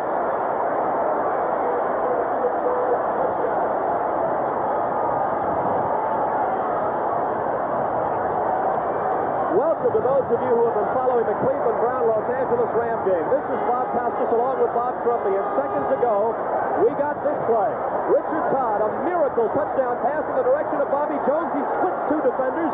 He goes up to pull it down. We're a Pat Leahy extra point away from a tie at 28 with 1:09 remaining. We are staring overtime in the face. Ramsey holds, Leahy kicks. This game is tied. There's a flag down. Let's wait and see. Richard Todd on the day, 21 of 28, 258 yards, and 3 touchdowns. 4 touchdowns, excuse me. 4 touchdowns. He's thrown for 4 touchdowns. 3 of them have been miracles.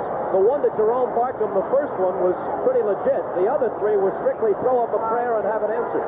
In fact, your 3 touchdowns that the Jets have scored have all been in double coverage. One, the ball bounced off the receiver. The other one, I don't know how they caught it. And this one, This is Jones. Lamb Jones is their big receiver. Bobby Jones is not supposed to be able to do that. That's his second catch on the day, 71 yards and 6 points between Bessalou and Blackwood. For those of you who are just joining us, what an aerial show you have missed. David Woodley went out early when he injured his lower back late in the first quarter. The Dolphins starter, Don Strock, has come in, and what a job he has done. His main target has been Matt Moore. Moore has caught 7 passes for 210 yards and 2 touchdowns for the Dolphins. Rookie Andre Franklin has also run 2 one-yard runs for scores. For the Jets, Richard Todd has thrown 4 touchdown passes. He hit Barkham and Wesley Walker in the first half. He has hit Walker again and now Bobby Jones in the second half. Only moments ago, Moore made a great diving catch for the go-ahead touchdown for Miami. The Jets marched right back and concluded it with that catch by Bobby Jones, and the extra point by Leahy ties it at 28. And to put this game in perspective, the last 6 times these two teams have played, the New York Jets have won. And the Miami Dolphins have a 29-13 composite record against the rest of the NFL. The Jets are 1-3. The Dolphins are 4-0. The kick by Leahy sends Walker back deep into the end zone, and Fulton Walker kneels for the touchdown. Again, that final score from Los Angeles. The Rams go 3-2 on the season and dump the Browns to 2-3. The final score is LA 27 and Cleveland 16. 2 great performances by quarterbacks today. One in relief, Don Strock, as Mr. Costas told you, Woodley out with a chest injury or a lower back injury. He's accounted for 266 yards worth of passing. Todd, 258. In addition to the yardage and all the completions, if you haven't been with us, you have missed some of the greatest catches of the 1981 NFL season. Diving, leaping, tumbling, incredible. Duriel Harris has made a few, Walker has made a few, but mostly it's been Matt Moore. Matt Moore averaged, what did you say, 30 yards a catch on 7 receptions? That's right. A Dolphin record, 210 yards in receptions. They go with a draw, and they give it to Nick Giaquinto, and Giaquinto, the second-year man from Connecticut, gets 20 yards on the carry. My goodness. You know what, Bob? I would hate to see this football game end on a field goal. I mean, the way the game has been played all day, it should be a long pass reception. Good movement by Giaquinto. The Dolphins take a timeout with 59 seconds left. Why have over 1 million people replace their brakes at Midas? Was it because they know Midas has brake mechanics that are specially trained? Was it because they know Midas has the right brake parts in stock? Or was it because they know Midas has over 20 years' experience under the car? Well, whatever the reason, it certainly was no accident. Get the Midas touch. Nobody else has it. Brian Gumble in New York with a couple of highlights from the day's earlier action. New England Patriots finally got one up in the W column. They beat the Kansas City Chiefs in Foxborough. Final net ball game 33-17. This is the one the Pats scored and never had it after this. Score tied 7-7, 4th and 1. Matt Cavanaugh bootlegs it around the right side. 8 yards he goes for a touchdown. The Patriots finally get it up 33-17. The Chiefs come up a loser. They're 3-2. Let's go back to Bob Costas and Bob Trumpy. They're in the Orange Bowl. Dolphins and Jets all tied at 28. Thanks, Brian. Out to the right side, Duriel Harris. Out to the left is Matt Moore. Don Strock flips one over the middle of Tommy Vigorito. The rookie is trying to get to the sidelines, and he won't. He's brought down at the line of scrimmage. No gain at all. Jerry Holmes made a very important defensive play. He lost yardage and did not get out of bounds, and I noticed the Jets are now in the 3-4 defense. Less pass rush, more gentlemen in coverage. Clock still running. Down to 35 as Strock takes the snap. It's complete, and let's see if they call a timeout. They'll have 3rd and 2 coming up. Vigorito made the catch, and the clock is stopped with 31 seconds left, and now Miami can stop it only once more. We set this game up, Bob, as confrontation with 2 defensive lines who in their previous weeks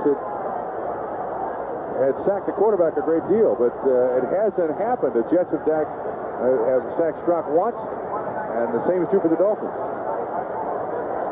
Okay, let's continue.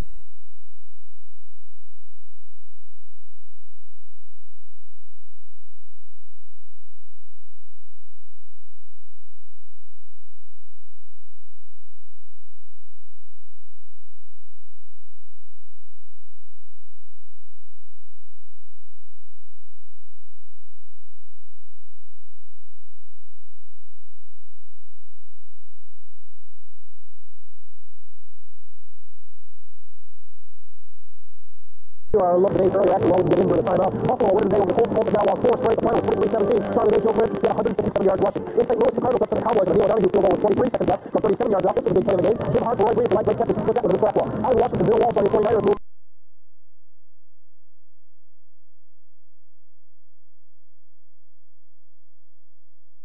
3-2 on the play game part of 2. Defensive touchdown started by Mike Nick. Run up with a spectacular variety. Ball pop move, 6 takes 80 yards the other way. And the 49ers start winning on the Redskins 30-17. That's enough for now. Let's go back to the Orange Bowl by 8. Okay, thank you, Brian. Thank you, Mr. Pass from Jim Hart to Roy Green. One off the side. He is triple threat. Big return hands defensive back and now wide receiver. They put all back to the St. Louis. Sample play. Stop dropping back on 392. Stop going to the right. He throws on the run and it's caught up in the air with the out touchdown. Now what do you do? Get down with 22 seconds. If you don't catch the Jets have 3 timeouts left in the end of that question, very quickly. Go down to the defending foul always the punt and the whole overtime. And hope for a good snap too. If I'm Walt Michaels in the New York Jets, why not? Let's try to block it. Send 11 guys. Ken Schroy is now walking back as a deep man, but the last thing they want to risk is handling this ball and fumbling it deep in their own territory to give Von Schaman a chip shot for a game winner. Although they are setting up for a return as opposed to trying to block the punt. They got to be careful, Trump. If it's a wobbler, if it's tough to handle, you let it go, I think. Good snap. Morris, the rookie from Ohio State. Schroy will just let it bounce. And will they rule it down? They will rule it down at the 1-yard line. Makes no difference, though. What good does it do you? You're going to go 99 yards for a touchdown in 10 seconds? I would have tried for the to rush the punter.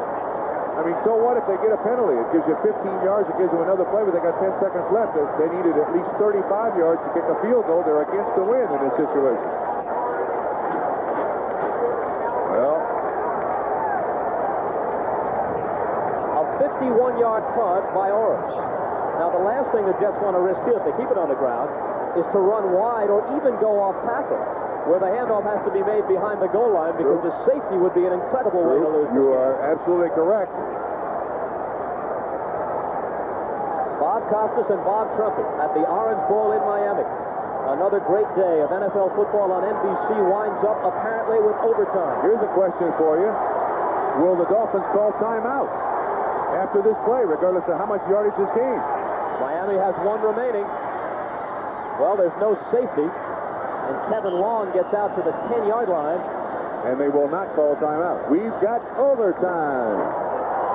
2 weeks in a row. Mr. Trumpy, for the 2nd week in a row. We were at 3 Rivers last week. New England with a miracle comeback time for Steelers. Pittsburgh prevailed in overtime. This time the Jets came back. And Miami goes to overtime with them. We're coming right back.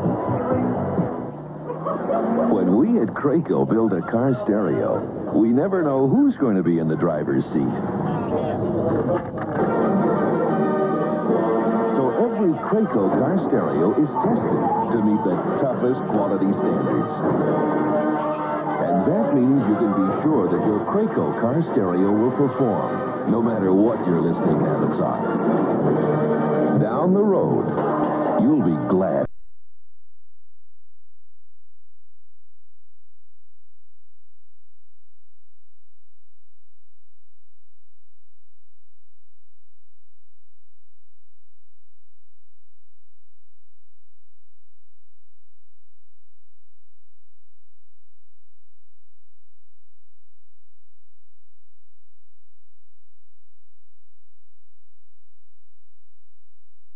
It's a Craco.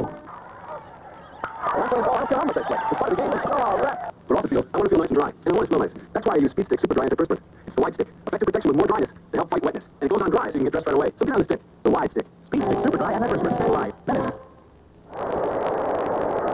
Well, middle right out the middle of the field. Huddle. Keep going to the referee. Will toss it up. Bob Kuchenberg, the captain for Miami. Joe Flacco is the captain for the Jets. The Jets have the right to call it. And now suddenly fans are screaming out of the stands all over the field. And a horde of policemen go up. That's cute. The Jets have won the toss. They have the right to call it as the visitors. They elect to receive. There'll be a short rest period, and then the Dolphins will kick it off, and we'll be back after this word from your local station. Chip's season premiere. The stunt is suicide. The stunt man is John. John, you can't, man. It's insane. Then Man, a world premiere, portrays the first white to play football for an all-black college. Grambling's White Tiger. Right after the Chip season premiere, Sunday on NBC. Flyers, Braniff strikes back against the high cost of flying by giving you a choice. First, new Braniff Express. It's all one class, with every seat a low discount fare, some days even lower. Then, for our full-service passengers, there's Braniff Premier. Full-service coach and expanded first class. This is Braniff at its best. Braniff strikes back with new Premier and low-cost Express. The choice is yours. Germany, home of Volkswagen. What's a Mazda GLC doing here? Making a point about outstanding value in an economy car. Because while the sophisticated GLC offers the performance, economy, and versatility you expect in a front-wheel drive economy car, it offers it at a price you most certainly don't expect. The more you look at some of the finest economy cars in the world, the more you like the 1982 Mazda GLC. The most famous German word in the English language is Beck's. Beck's, the #1 imported German beer. Dear Abby, tomorrow on Live at 5. Well, the worst of it is evidently over, but the gendarmes have had to quell a disturbance in the stands, and we have seen, quite frankly, more and more of this around the country. As a matter of fact, in our pregame baseball program yesterday on NBC, before you saw 3 different division clinchings on NBC Sports, we focused on violence in the stands, specifically relating to baseball, but other sports are not exempt. And what should be, and has been by and large, a wonderful afternoon and early evening of sports watching for more than 70,000 at the Orange Bowl is marred by a senseless scene like this one. Stupid fools don't even get to see the end of a great football game. That's how dumb they are. They ought to give people IQ tests for to let them in a stadium. You want to hear something absolutely amazing for this game? Strock 17 of 26, 274 yards, and 3 touchdowns for Miami. Nat Moore, 7 catches, 210 yards, 2 touchdowns. Richard Todd for the Jets, 4 touchdowns, 21 of 28, 258 yards. Wesley Walker, 2 touchdowns, 7 catches, 106 yards. Here we go in sudden death. Uwe von Salmen kicks it off, and did he ever get into it? Kurt Sohn in the back of the end zone says, I'll just stay right here, and the Jets will be 80 yards away. Here's the situation. We have an overtime period, 15 minutes. As soon as somebody scores, touchdown, field goal, safety, it's over. If nobody can score in 15 minutes, which has rarely happened since the NFL went to regular season overtime, but if that should happen, the game will go into the books as a tie. This is the source of some controversy, Trump. A lot of fans and people in the media think that each team should have at least 1 possession in overtime. They think that if the team that receives the overtime kickoff scores, the other club should at least get 1 possession to try and come back. But that's not the way it works. As soon as somebody scores, this game is over. Bruce Harper carries. Barely a yard. Because of the length of this football game, the Flintstones will not be seen tonight. Let me briefly summarize what you missed. Bam Bam hit Pebbles on the head with a club. Wilma and Betty were upset. However, Barney was placated by Fred, who took them to the Bedrock Bowl for some dino burgers. I'm heartbroken. Absolutely heartbroken.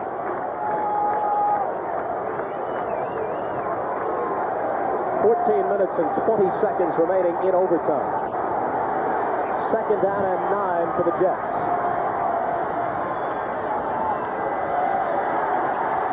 Todd has it batted down. Batted down by Bocamper. Kim Bocamper, number 58. He went to the well once too often. He's done that several times today. And of course, the New York Jets right now are playing without Freeman McNeil, without Augustiniak. So they're playing with Harper, and they have Newton. And so they're missing a couple of great running backs. As I say, watch Todd. He goes to the well once too often. He's done this all day long. Bocamper at 6'5.5". Almost makes the sterling play of the afternoon. 3rd down now and 9.5. The drama couldn't be much heavier at the Orange Bowl.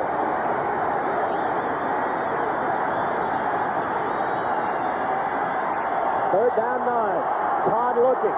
Todd in trouble. Todd pumping and firing. They've got the first down as Derek Gaffney makes the catch across the 30. 12 yards on the catch. Great job by Gaffney and all the New York Jets receivers. He had several guys to choose from. Todd presence of mind to get up. Once he's flushed out of the pocket, to keep looking downfield. Look at the pressure. Baumhauer, 73, coming to the outside. Alexander does a great job along with Fields. And it takes some guts to throw the ball back in the middle like that in an overtime situation, Bob. 13:28 left in overtime. Hugh Wesley Walker.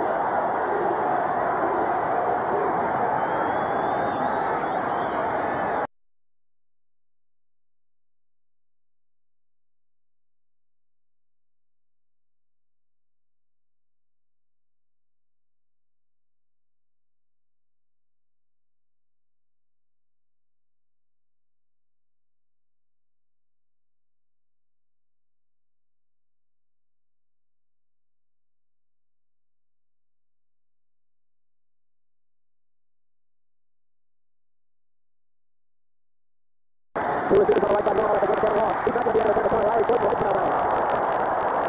There must be a stronger win on the field that we can get up here in the booth because obviously the Jets only went after they have to. That time they had Derek Gaffney and Wesley Walker both on the same side of the field, and I think they could cause an awful lot of problems for the Miami Dolphins defensive backs who have given up an awful lot of yards in the last few games to wide receivers. One other factor in overtime was we should mention each team is granted 2 timeouts. So each can probably watch twice, and that's 12 minutes and 4 seconds. Second and 10 for the third period. Bobby was going for 4-4. Nicholson man, Michael with the cover. Third man up front. And the Dolphins will have anybody flying in the midway. They'll go with the 6 defensive backs. They'll go with 3 defensive linemen, 2 linebackers, that's 5, and 6 defensive backs. Called it dime situation. Normally plays zone. The weakness is in the middle of that zone. For those of you who joined us late today, after the Dallas Cowboys lost in St. Louis, the Cardinals upsetting them on a late field goal by Neil O'Donoghue, the NFL is down to just 2 undefeated teams. One is Philadelphia. The Eagles play the Falcons tomorrow night. The other is on this field, the Miami Dolphins, but they're in definite jeopardy of absorbing their first defeat at the hands of a team which has beaten them 6 straight times, the New York Jets. Todd on third down, they're coming after him. He sidesteps one. He fires. He's got his man, but he's short of the first down. Kevin Long made the catch, but he's shoved back at the 40, and the Jets are going to have to punt. Well, the Miami Dolphin defense has not played very well all day long. The Jets have been going up and down the field making these miraculous catches. Finally, another thing, Ramsey has averaged like 46 yards a punt so far this afternoon. He is punting against the wind in this situation. Must make a good, clean catch if you're a Miami Dolphin punt receiver back there. What'd you say his average was? It's better than 50, I believe. Is it really? I thought it was 46. Another good one. Fulton Walker takes it in some traffic and goes virtually nowhere. No, he slips past the tackler. I don't believe this return. He was all but down and somehow stayed on his feet. 11:31 to go in overtime. Let's check with Brian Gumbel in New York. Okay, Bob, we'll be getting right back to you. Here's some more highlights from days earlier action. The Packers beat the Giants today over New Jersey 27-14, and Johnny Jefferson in the process scored his first touchdown in a Green Bay uniform. And down in the Astrodome, the Oilers turned back the Bengals 17-10. Easily the most spectacular play of the day was turned in by the smallest man on the field, Carl Roaches. He took a Cincinnati kickoff at his own 5-yard line and took it back 95 yards for a touch. Let's go back to the Orange Bowl. All right, thanks, Brian. A 40-yard punt by Ramsey. An incredible 17-yard return by Walker. Struck to the air on first down. A flag flies as he hits his man, Jimmy Cephalo. That's going to be holding 68 Miami Dolphins. Correction on the catch. It was Bruce Hardy, the tight end, number 84. Eric Laxo on Gastineau. Good pressure. And Pleco is down, number 73 from the New York Jets. Clock stops temporarily with 11:21 to play in sudden death overtime. Each team with 2 timeouts remaining. We are tied at 28. Both teams deserve to win this football game. Well, in that case, an overtime tie would be justice, but I don't think it would satisfy the crowd here or our viewers. You want to see a decision of some kind in a game this exciting. True. Unfortunately, we've been most of the day without the benefit of the official's microphone. We've had to kind of read lips. Hope you'll bear with us. Penalties now on the day. The Dolphins have 6 for 45 yards, and the Jets 5 for 30 yards. While the clock is stopped, we'll be getting back to the Orange Bowl. Bryant Gumbel at NFL 81 Studios in New York. Here again, that return by Carl Roaches. It went for 95 yards. What really helped the Oilers was 181 yards rushing by Earl Campbell. Oilers turned back the Bengals 17-10. And another ball game affecting the AFC Central. The Pittsburgh Steelers locked horns with an old nemesis, Bum Phillips, now in charge of the Saints down under the Dome in New Orleans. Terry Bradshaw turned in 276 yards through the air. Steelers beat the Saints 20-6. Let's go back to Bob Costas. Okay, Brian, an interesting note on the schedule. The next game for the Dolphins will be at Buffalo. That'll be a Monday night game. Now, if the Dolphins lose this game to the Jets here in overtime, they'll go into Buffalo just one game in front of the Bills, who won today against the Colts. However, they'd have a two-game cushion if they can pull this one out. Next on the schedule for the Jets, at home against the New England Patriots, who broke into the win column finally today. They're 1-4. They beat Kansas City up in Foxborough.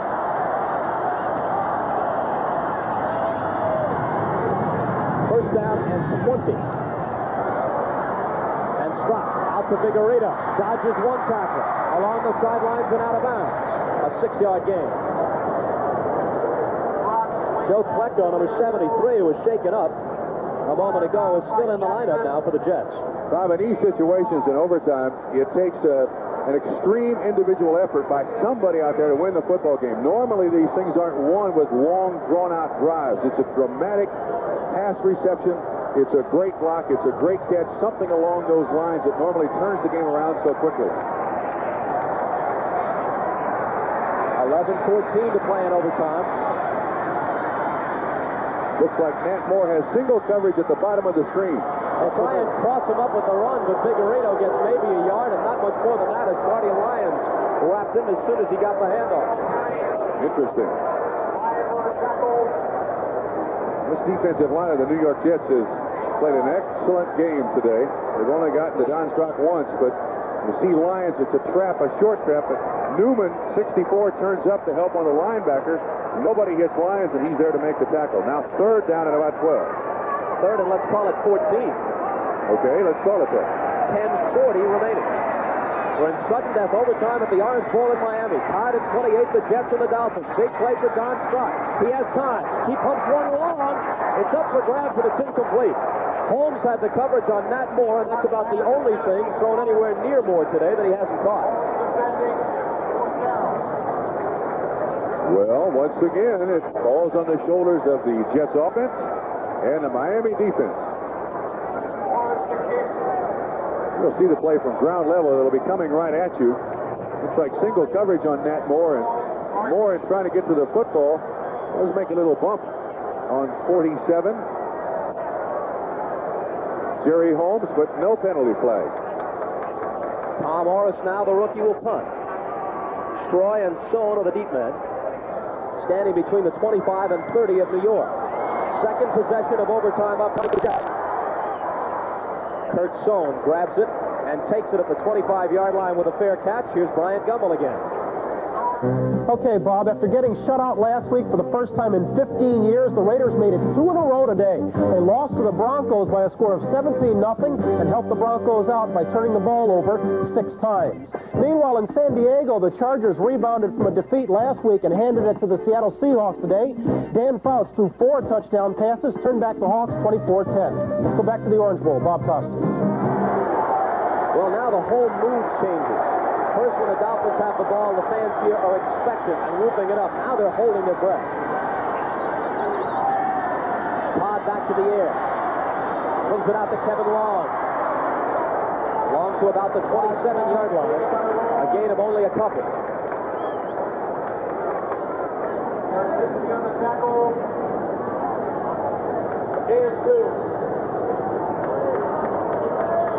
We move inside 10 minutes to play in the sudden death overtime.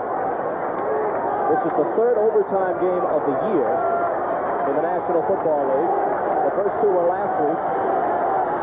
Cincinnati and Pittsburgh involved in those.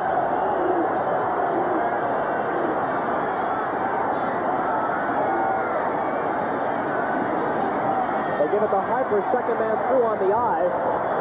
And this is going to leave them with third down and a long 4 or a short 5. Both teams, obviously, Bob, in this situation, do not want to give the ball up on a turnover. No interceptions. They're being very, very conservative in their approach to offense. Very, very conservative. That's Joe Walton along with Walt Michaels standing right there trying to somehow come up with a 3rd down and 5 play and sustain a drive here, close enough for a field goal by Leahy. Walton's a guy who really caught his share of the heat the first 3 weeks of the season. New offensive coordinator for the Jets, but they came alive against the Oilers last week. And no matter what happens, their offense has more than held up their part of the deal today against the Dolphins. Bruce Harper off left tackle for what is very close to the first down.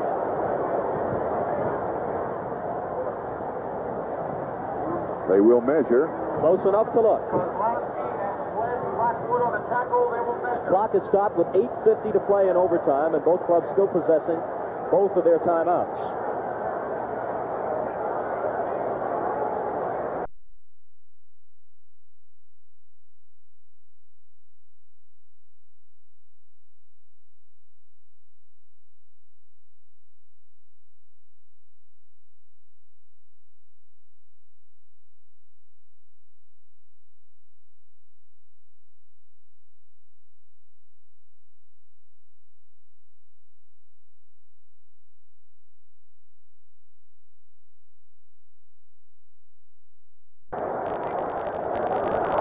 They get the first down by about half the length of the football. For those of you who are just joining us, because of the length of this overtime football game at the Orange Bowl between the Dolphins and Jets, the Flintstones will not be seen tonight on NBC. If the game's in end, in the next few minutes or so, we're going to hear Cooler and Bobby. The Jets get the first down at the 36-yard line. Oh, Tom Newton. After a very good stop, the line of scrimmage, slips through and gets the first down. Watch again. Great second effort by Newton as he keeps the ground level. Rest was up to their own trap line. It looked like 50-60 by stop, but individual effort by Tom Newton gets the first down. By the way, those of you who are on the West Coast watching this game, as we do have the entire country joining us now, you'll see the Flintstones and here's Boomer at their usual time. Oh, boy. In motion, Derek Gaffney. Newton and Harper are the backs. Bruce Harper will carry, and Harper is into Dolphin territory at the 49-yard line. Another update. Here's Bryant. Okay, Bob, here's one more highlight from an earlier game. The Browns bowed to the Rams in Anaheim. Rams beat them 27-16. Maybe the best offensive star for the Rams in the day, Wendell Tyler. He scored twice, once in the ground, once through the air. Bob? Thank you, Bryant. Bob Costas and Bob Trumpy at the Orange Bowl. 2nd down and 6 is upcoming with the ball at the 49-yard line of the Dolphins for the Jets. Walt Michaels with his hands on his knees.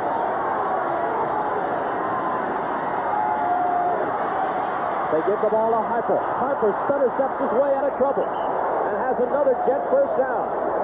They are moving ever closer to field goal range for Pat Leahy. Bob, coming into this football game, Bruce Harper had carried the ball just 8 times in the first 4 games. Today, he's now carried it 11 times for 52 yards. This guy is only 5'8", 177 pounds. His nickname is the Smidget. He's played like he's 6'8", 290 today.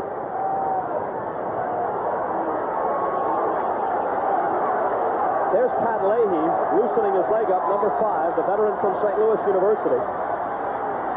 Leahy coming in today had made 5 out of 6 field goals, but he missed a 23-yarder earlier this afternoon.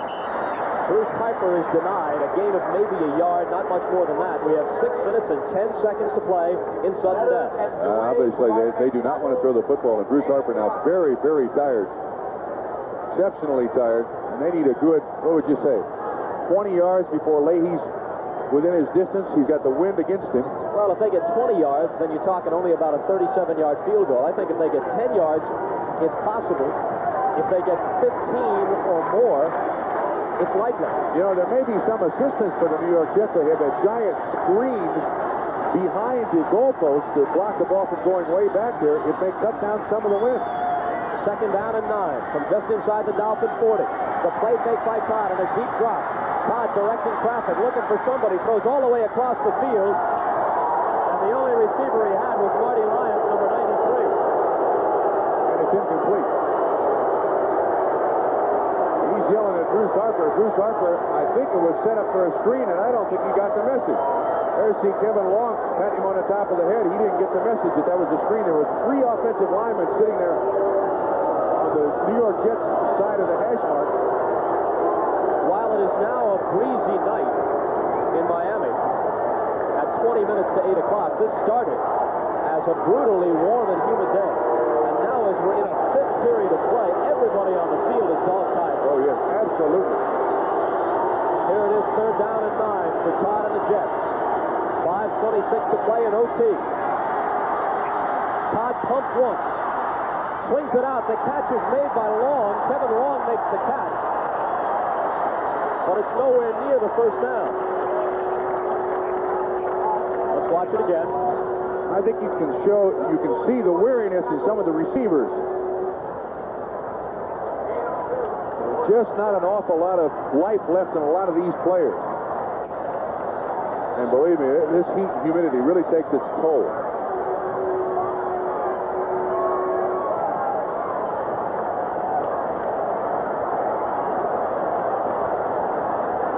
The Jets have not played a tie game since 1967, back in the old AFL, and the last time the Dolphins played a tie game was against Denver in 1971.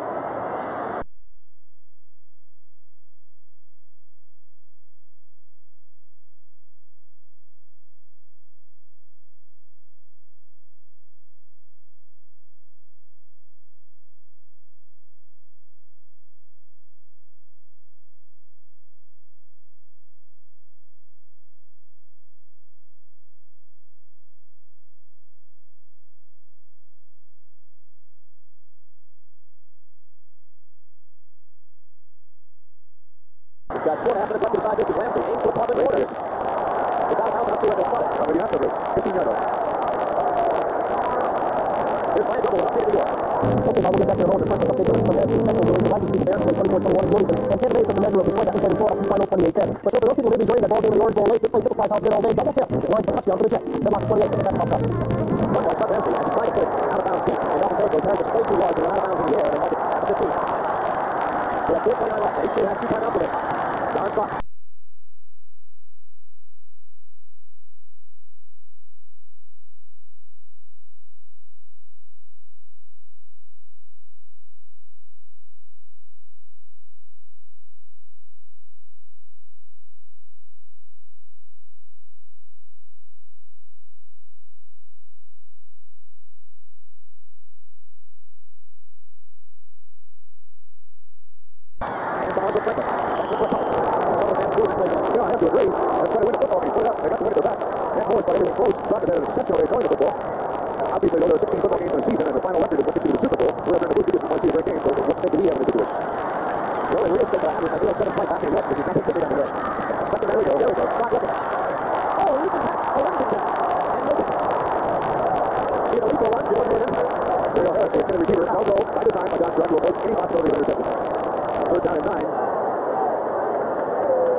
This is why the coaches make the big money. They got to make the decisions here.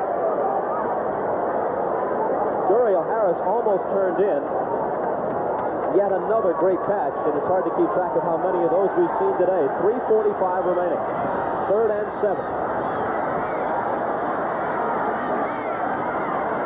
They got to go to the 25 to keep the ball. Stock in trouble. Ball was deflected as he let it go, and it drops harmlessly incomplete. And look at that. It looked like a Jet team meeting around the ball. About 6 green shirts and not a Dolphin anywhere in sight. Let's watch it from the end zone. Good pressure by the New York Jets defensive line.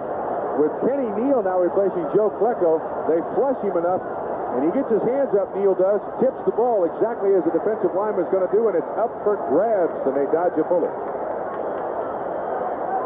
Now with 3:39 left, the Jets will get the ball for the 3rd time in overtime. In their best field position in this overtime period, too. Sohn and Schroy are the deep men. They're standing near the Jet 40.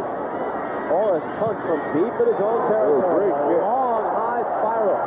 Sohn goes back inside the 30-yard line. Trying to get outside. He won't get there. A 52-yard kick by Orris. The rookie comes through. With the wind, very, very good time to nice tight spiral. We got a flag on the play. They may bring it back.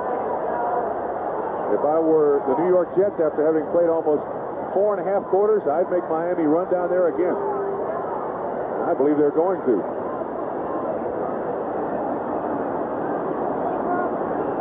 Nick Jorgensen is the referee, and since early in the game, we have had no audio contact with him. Let's see if we can lip read a little bit here and determine exactly what the penalty was. Maybe an illegal formation, not enough people on the line of scrimmage. That's rather common in punt situations. Let's see what he has to say. Illegal man downfield. Boy, that's a tough time for that to happen.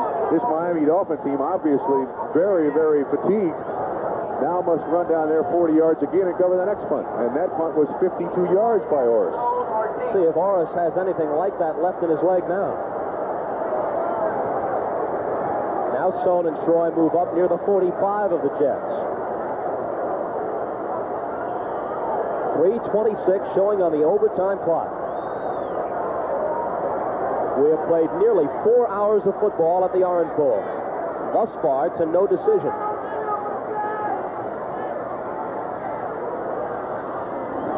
Orris from his own end zone. Another good kick. Not quite as booming as the other. Stone bobbles it. Ball loose. And I think Stone recovered his own bobble. Oh, what a sigh of relief for Kurt Sohn, and another 52-yard punt for Orris, so he duplicated the last effort. Well, let's give him a game ball. He's kicked in pressure situations in his overtime. He just took his eyes off the ball. That's all it was. There are 3 New York Jets down there to make sure that they get the ball back. First and 10, the New York Jets, 35-yard line, Miami Dolphins. Kurt Sohn, the young man from Fordham, had his heart in his throat briefly. He would have worn some royal goat horns had they not.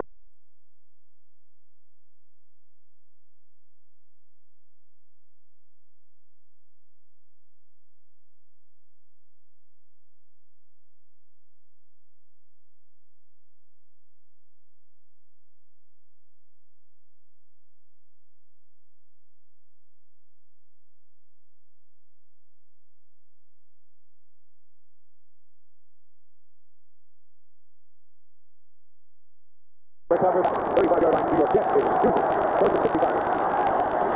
There's the Taylor in overtime. He's close to stop the clock twice more. Todd fires. There's the completion. For his own Barker, the tight end, who's been kind of a forgotten lad since the first quarter. Only last time was a touchdown pass. He's on the receiving end of battle. Now 27 to 37 for like 293 yards for Richard Todd. And that was a great job by Barker. 83 of the total zone coverage by Miami. You see 2 on blitz, and right after the dropping. And Barker finds the Jets, knocks the zone. Try to have time to hit point, and the first down. On run. 2:35 remaining. It's time to take this down. And get it to Bruce Hudson. Hopper jams up after a short game. And he goes back to 2 yards of the ball. 2:22, 2:21, 2:20. The Jets 28, the Dolphins 28. Now Kim Bokamper back in the ball game for Miami, obviously expecting a pass situation by the New York Jets. They want more pressure on the quarterback. We were tied at 21 with about 4 minutes left. Scott hit Matt Moore, who made one of a series of great catches that he's pulled in today in the end zone. Put the Dolphins up 28-21. Richard Todd, who now wants to come to the sideline and talk it over as the Jets take.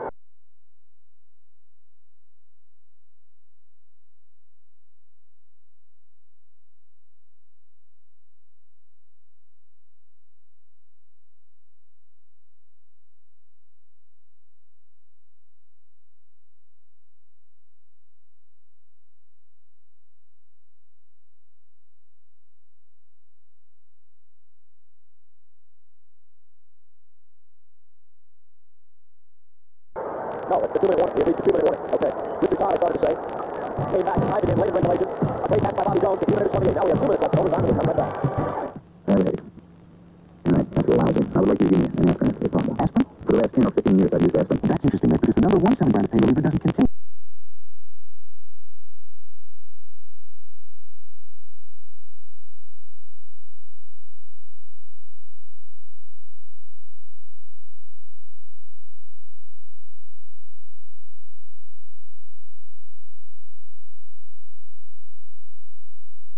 An aspirin. What is it, sir? It's Tylenol. I've never used Tylenol. Today we'd like you to try extra strength Tylenol. You know, you can't buy a more potent pain reliever without a prescription. I have to see what it does for me. Well, look at the difference in the amount of medicine in the leading pain relievers. Extra strength Tylenol has no pain relief. I have to try it. No pain, no pressure. It's super. It's great. You know it. I'm really pleased. I'm ready to take on my work day and do the best job that I possibly can.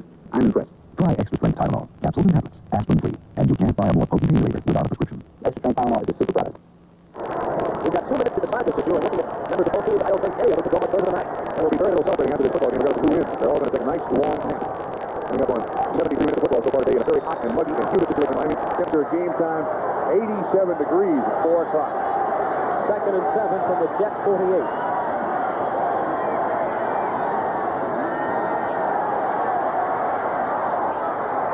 Todd's pass juggled, but received by Wesley Walker.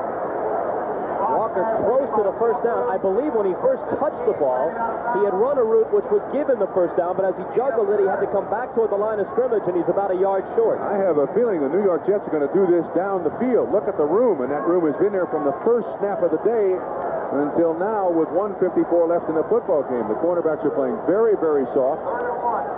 Jets at 6 of 15 in third down conversions, and I think that play has been there all day long, and I would expect them to continue trying that. Well, because of the length of this game, we've lost the Flintstones, and now I understand there will be no Here's Boomer. For those watching in the Eastern and Central time zones, you will, however, see it on the West Coast. Kevin Long gets the first down. The Jets keep the drive alive. You know, I offer you this suggestion. I wonder if it'd be worth it if you're a head coach now for either, especially the Miami Dolphins, to put a fresh man in there. I don't care who he is or how much experience he has, but just put a fresh man in there. Bob Howard knows has played 4 and almost 5 quarters just to give a little drive back in the legs of the guy. Kevin Long gets the call again. And the clock moves down toward 1:15 with each team having 2 timeouts left. And now if you're this man, Don Shula, although you never want to think in these terms, you've got to start thinking in terms of just trying to salvage the tie, because the other guys have the ball, and now we're inside a minute, and they're in your territory. The Dolphins are 4-0. The Jets are 1-3. Let's air it out. Let's try to win a football game here. Inside 50 seconds by the time they snap it.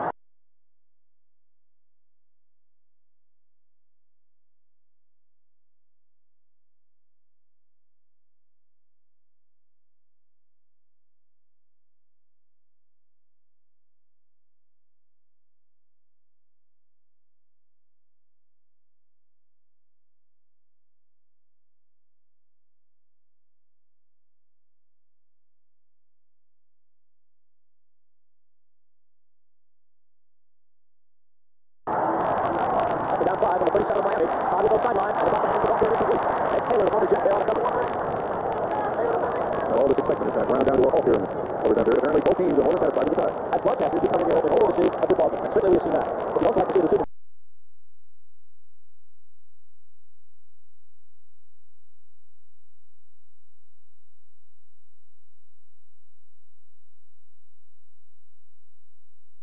And it will be kind of disappointing if this one comes away at the top. And unfortunately, I think when people point at the overtime period, and this overtime period has not anywhere close to the game is right. The first 50 minutes were hot.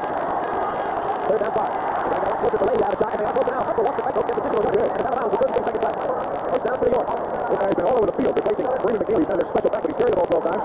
That's now, I believe, his 7th or 8th reception on the day. They have used that guy up. He will deserve a day off when this game is over. Bruce Martin. Coming into today's game, Pat Leahy had a swing of 3 between 40 and 49 yards. That's just a 52 yard. He missed a chip down 43 yards. They'll make it on today. If they got no further, it would be about a 47-yard field goal right now. Tom Newton carrying. And he doesn't get much further. Timeout. Timeout, New York Jets. Yes. Yes, with 24 seconds left. Bob, I'm telling you, the quick out to the wide receivers is open and has been open all day. And you run a back up underneath that to take advantage of the linebacker going out wide. They can get 15 or 20 yards and be in great field goal position. Will Leahy pull it out for the Jets, or will we go home with a tie? We'll find out when we come back. Hope you made a special dessert for our little girl's Sweet 16.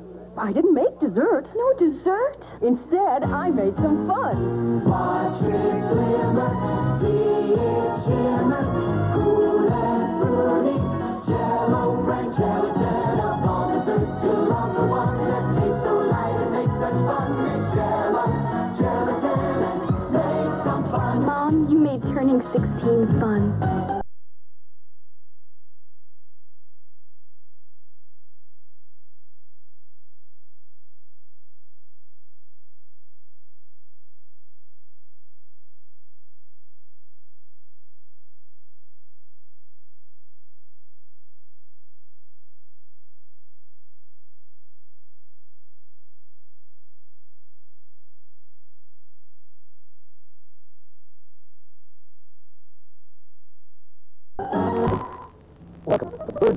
I started first. Our house full of great books. He's the first eye. He's the youngest. My first meal. I love vegetables. Keep it up. Blue ribbon combination. Interesting. Corn, string beans, and pasta girls. So proud that Dad tasted. And he was practicing. Bird's eye. Blue ribbon combination. With this movie brought up, comes the bird's eye. The longest field goal of Pat Leahy's 8-year NFL career. It's a 49-yarder. He also kicked a 47-yarder this season. Right now it would be about a 47-yard field goal since after 30. With a win in your face, I come back to the point where I believe that quick out is open.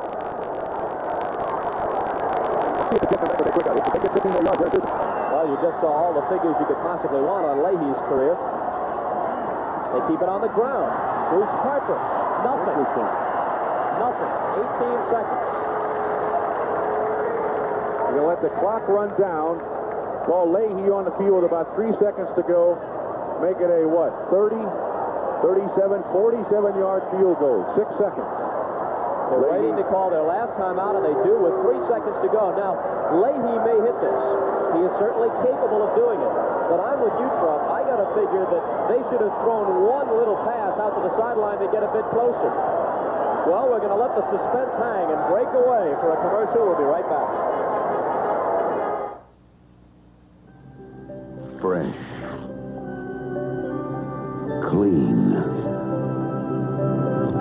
The fresh, clean flavor of Wrigley Spearmint Gum lasts a long, long, long time.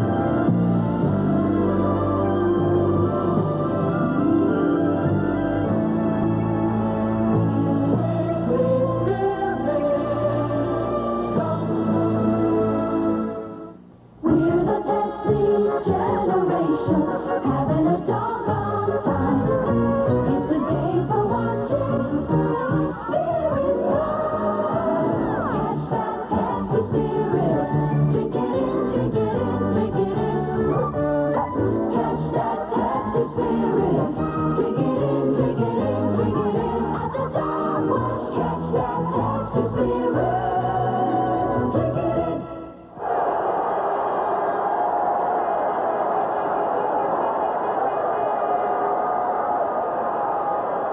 Guy Bingham will snap it. Don Shula's calling for a timeout. I don't know if he'll get it, but he's calling for a timeout. Comes down to this.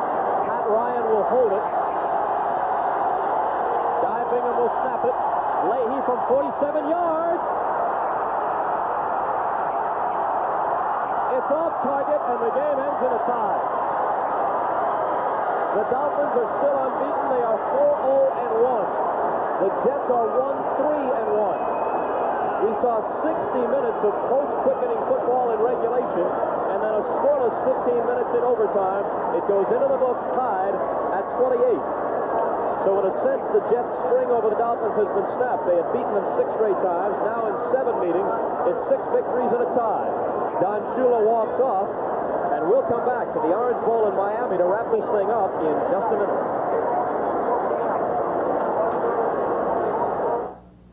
Dinner! Beef and gravy. Here is Pat Leahy's bid to end it from 47 yards out. Ryan the holder, and it's clearly wide to the right. Went long enough. You got to admire these guys that come out of these situations, play maybe 5 or 6 plays in a ball game, and he knew immediately it wasn't going to hook. And a tie score, 28-28. What a day and night of football at the Orange Bowl in Miami. Let's check now with New York. And here's Bryant Gumbel.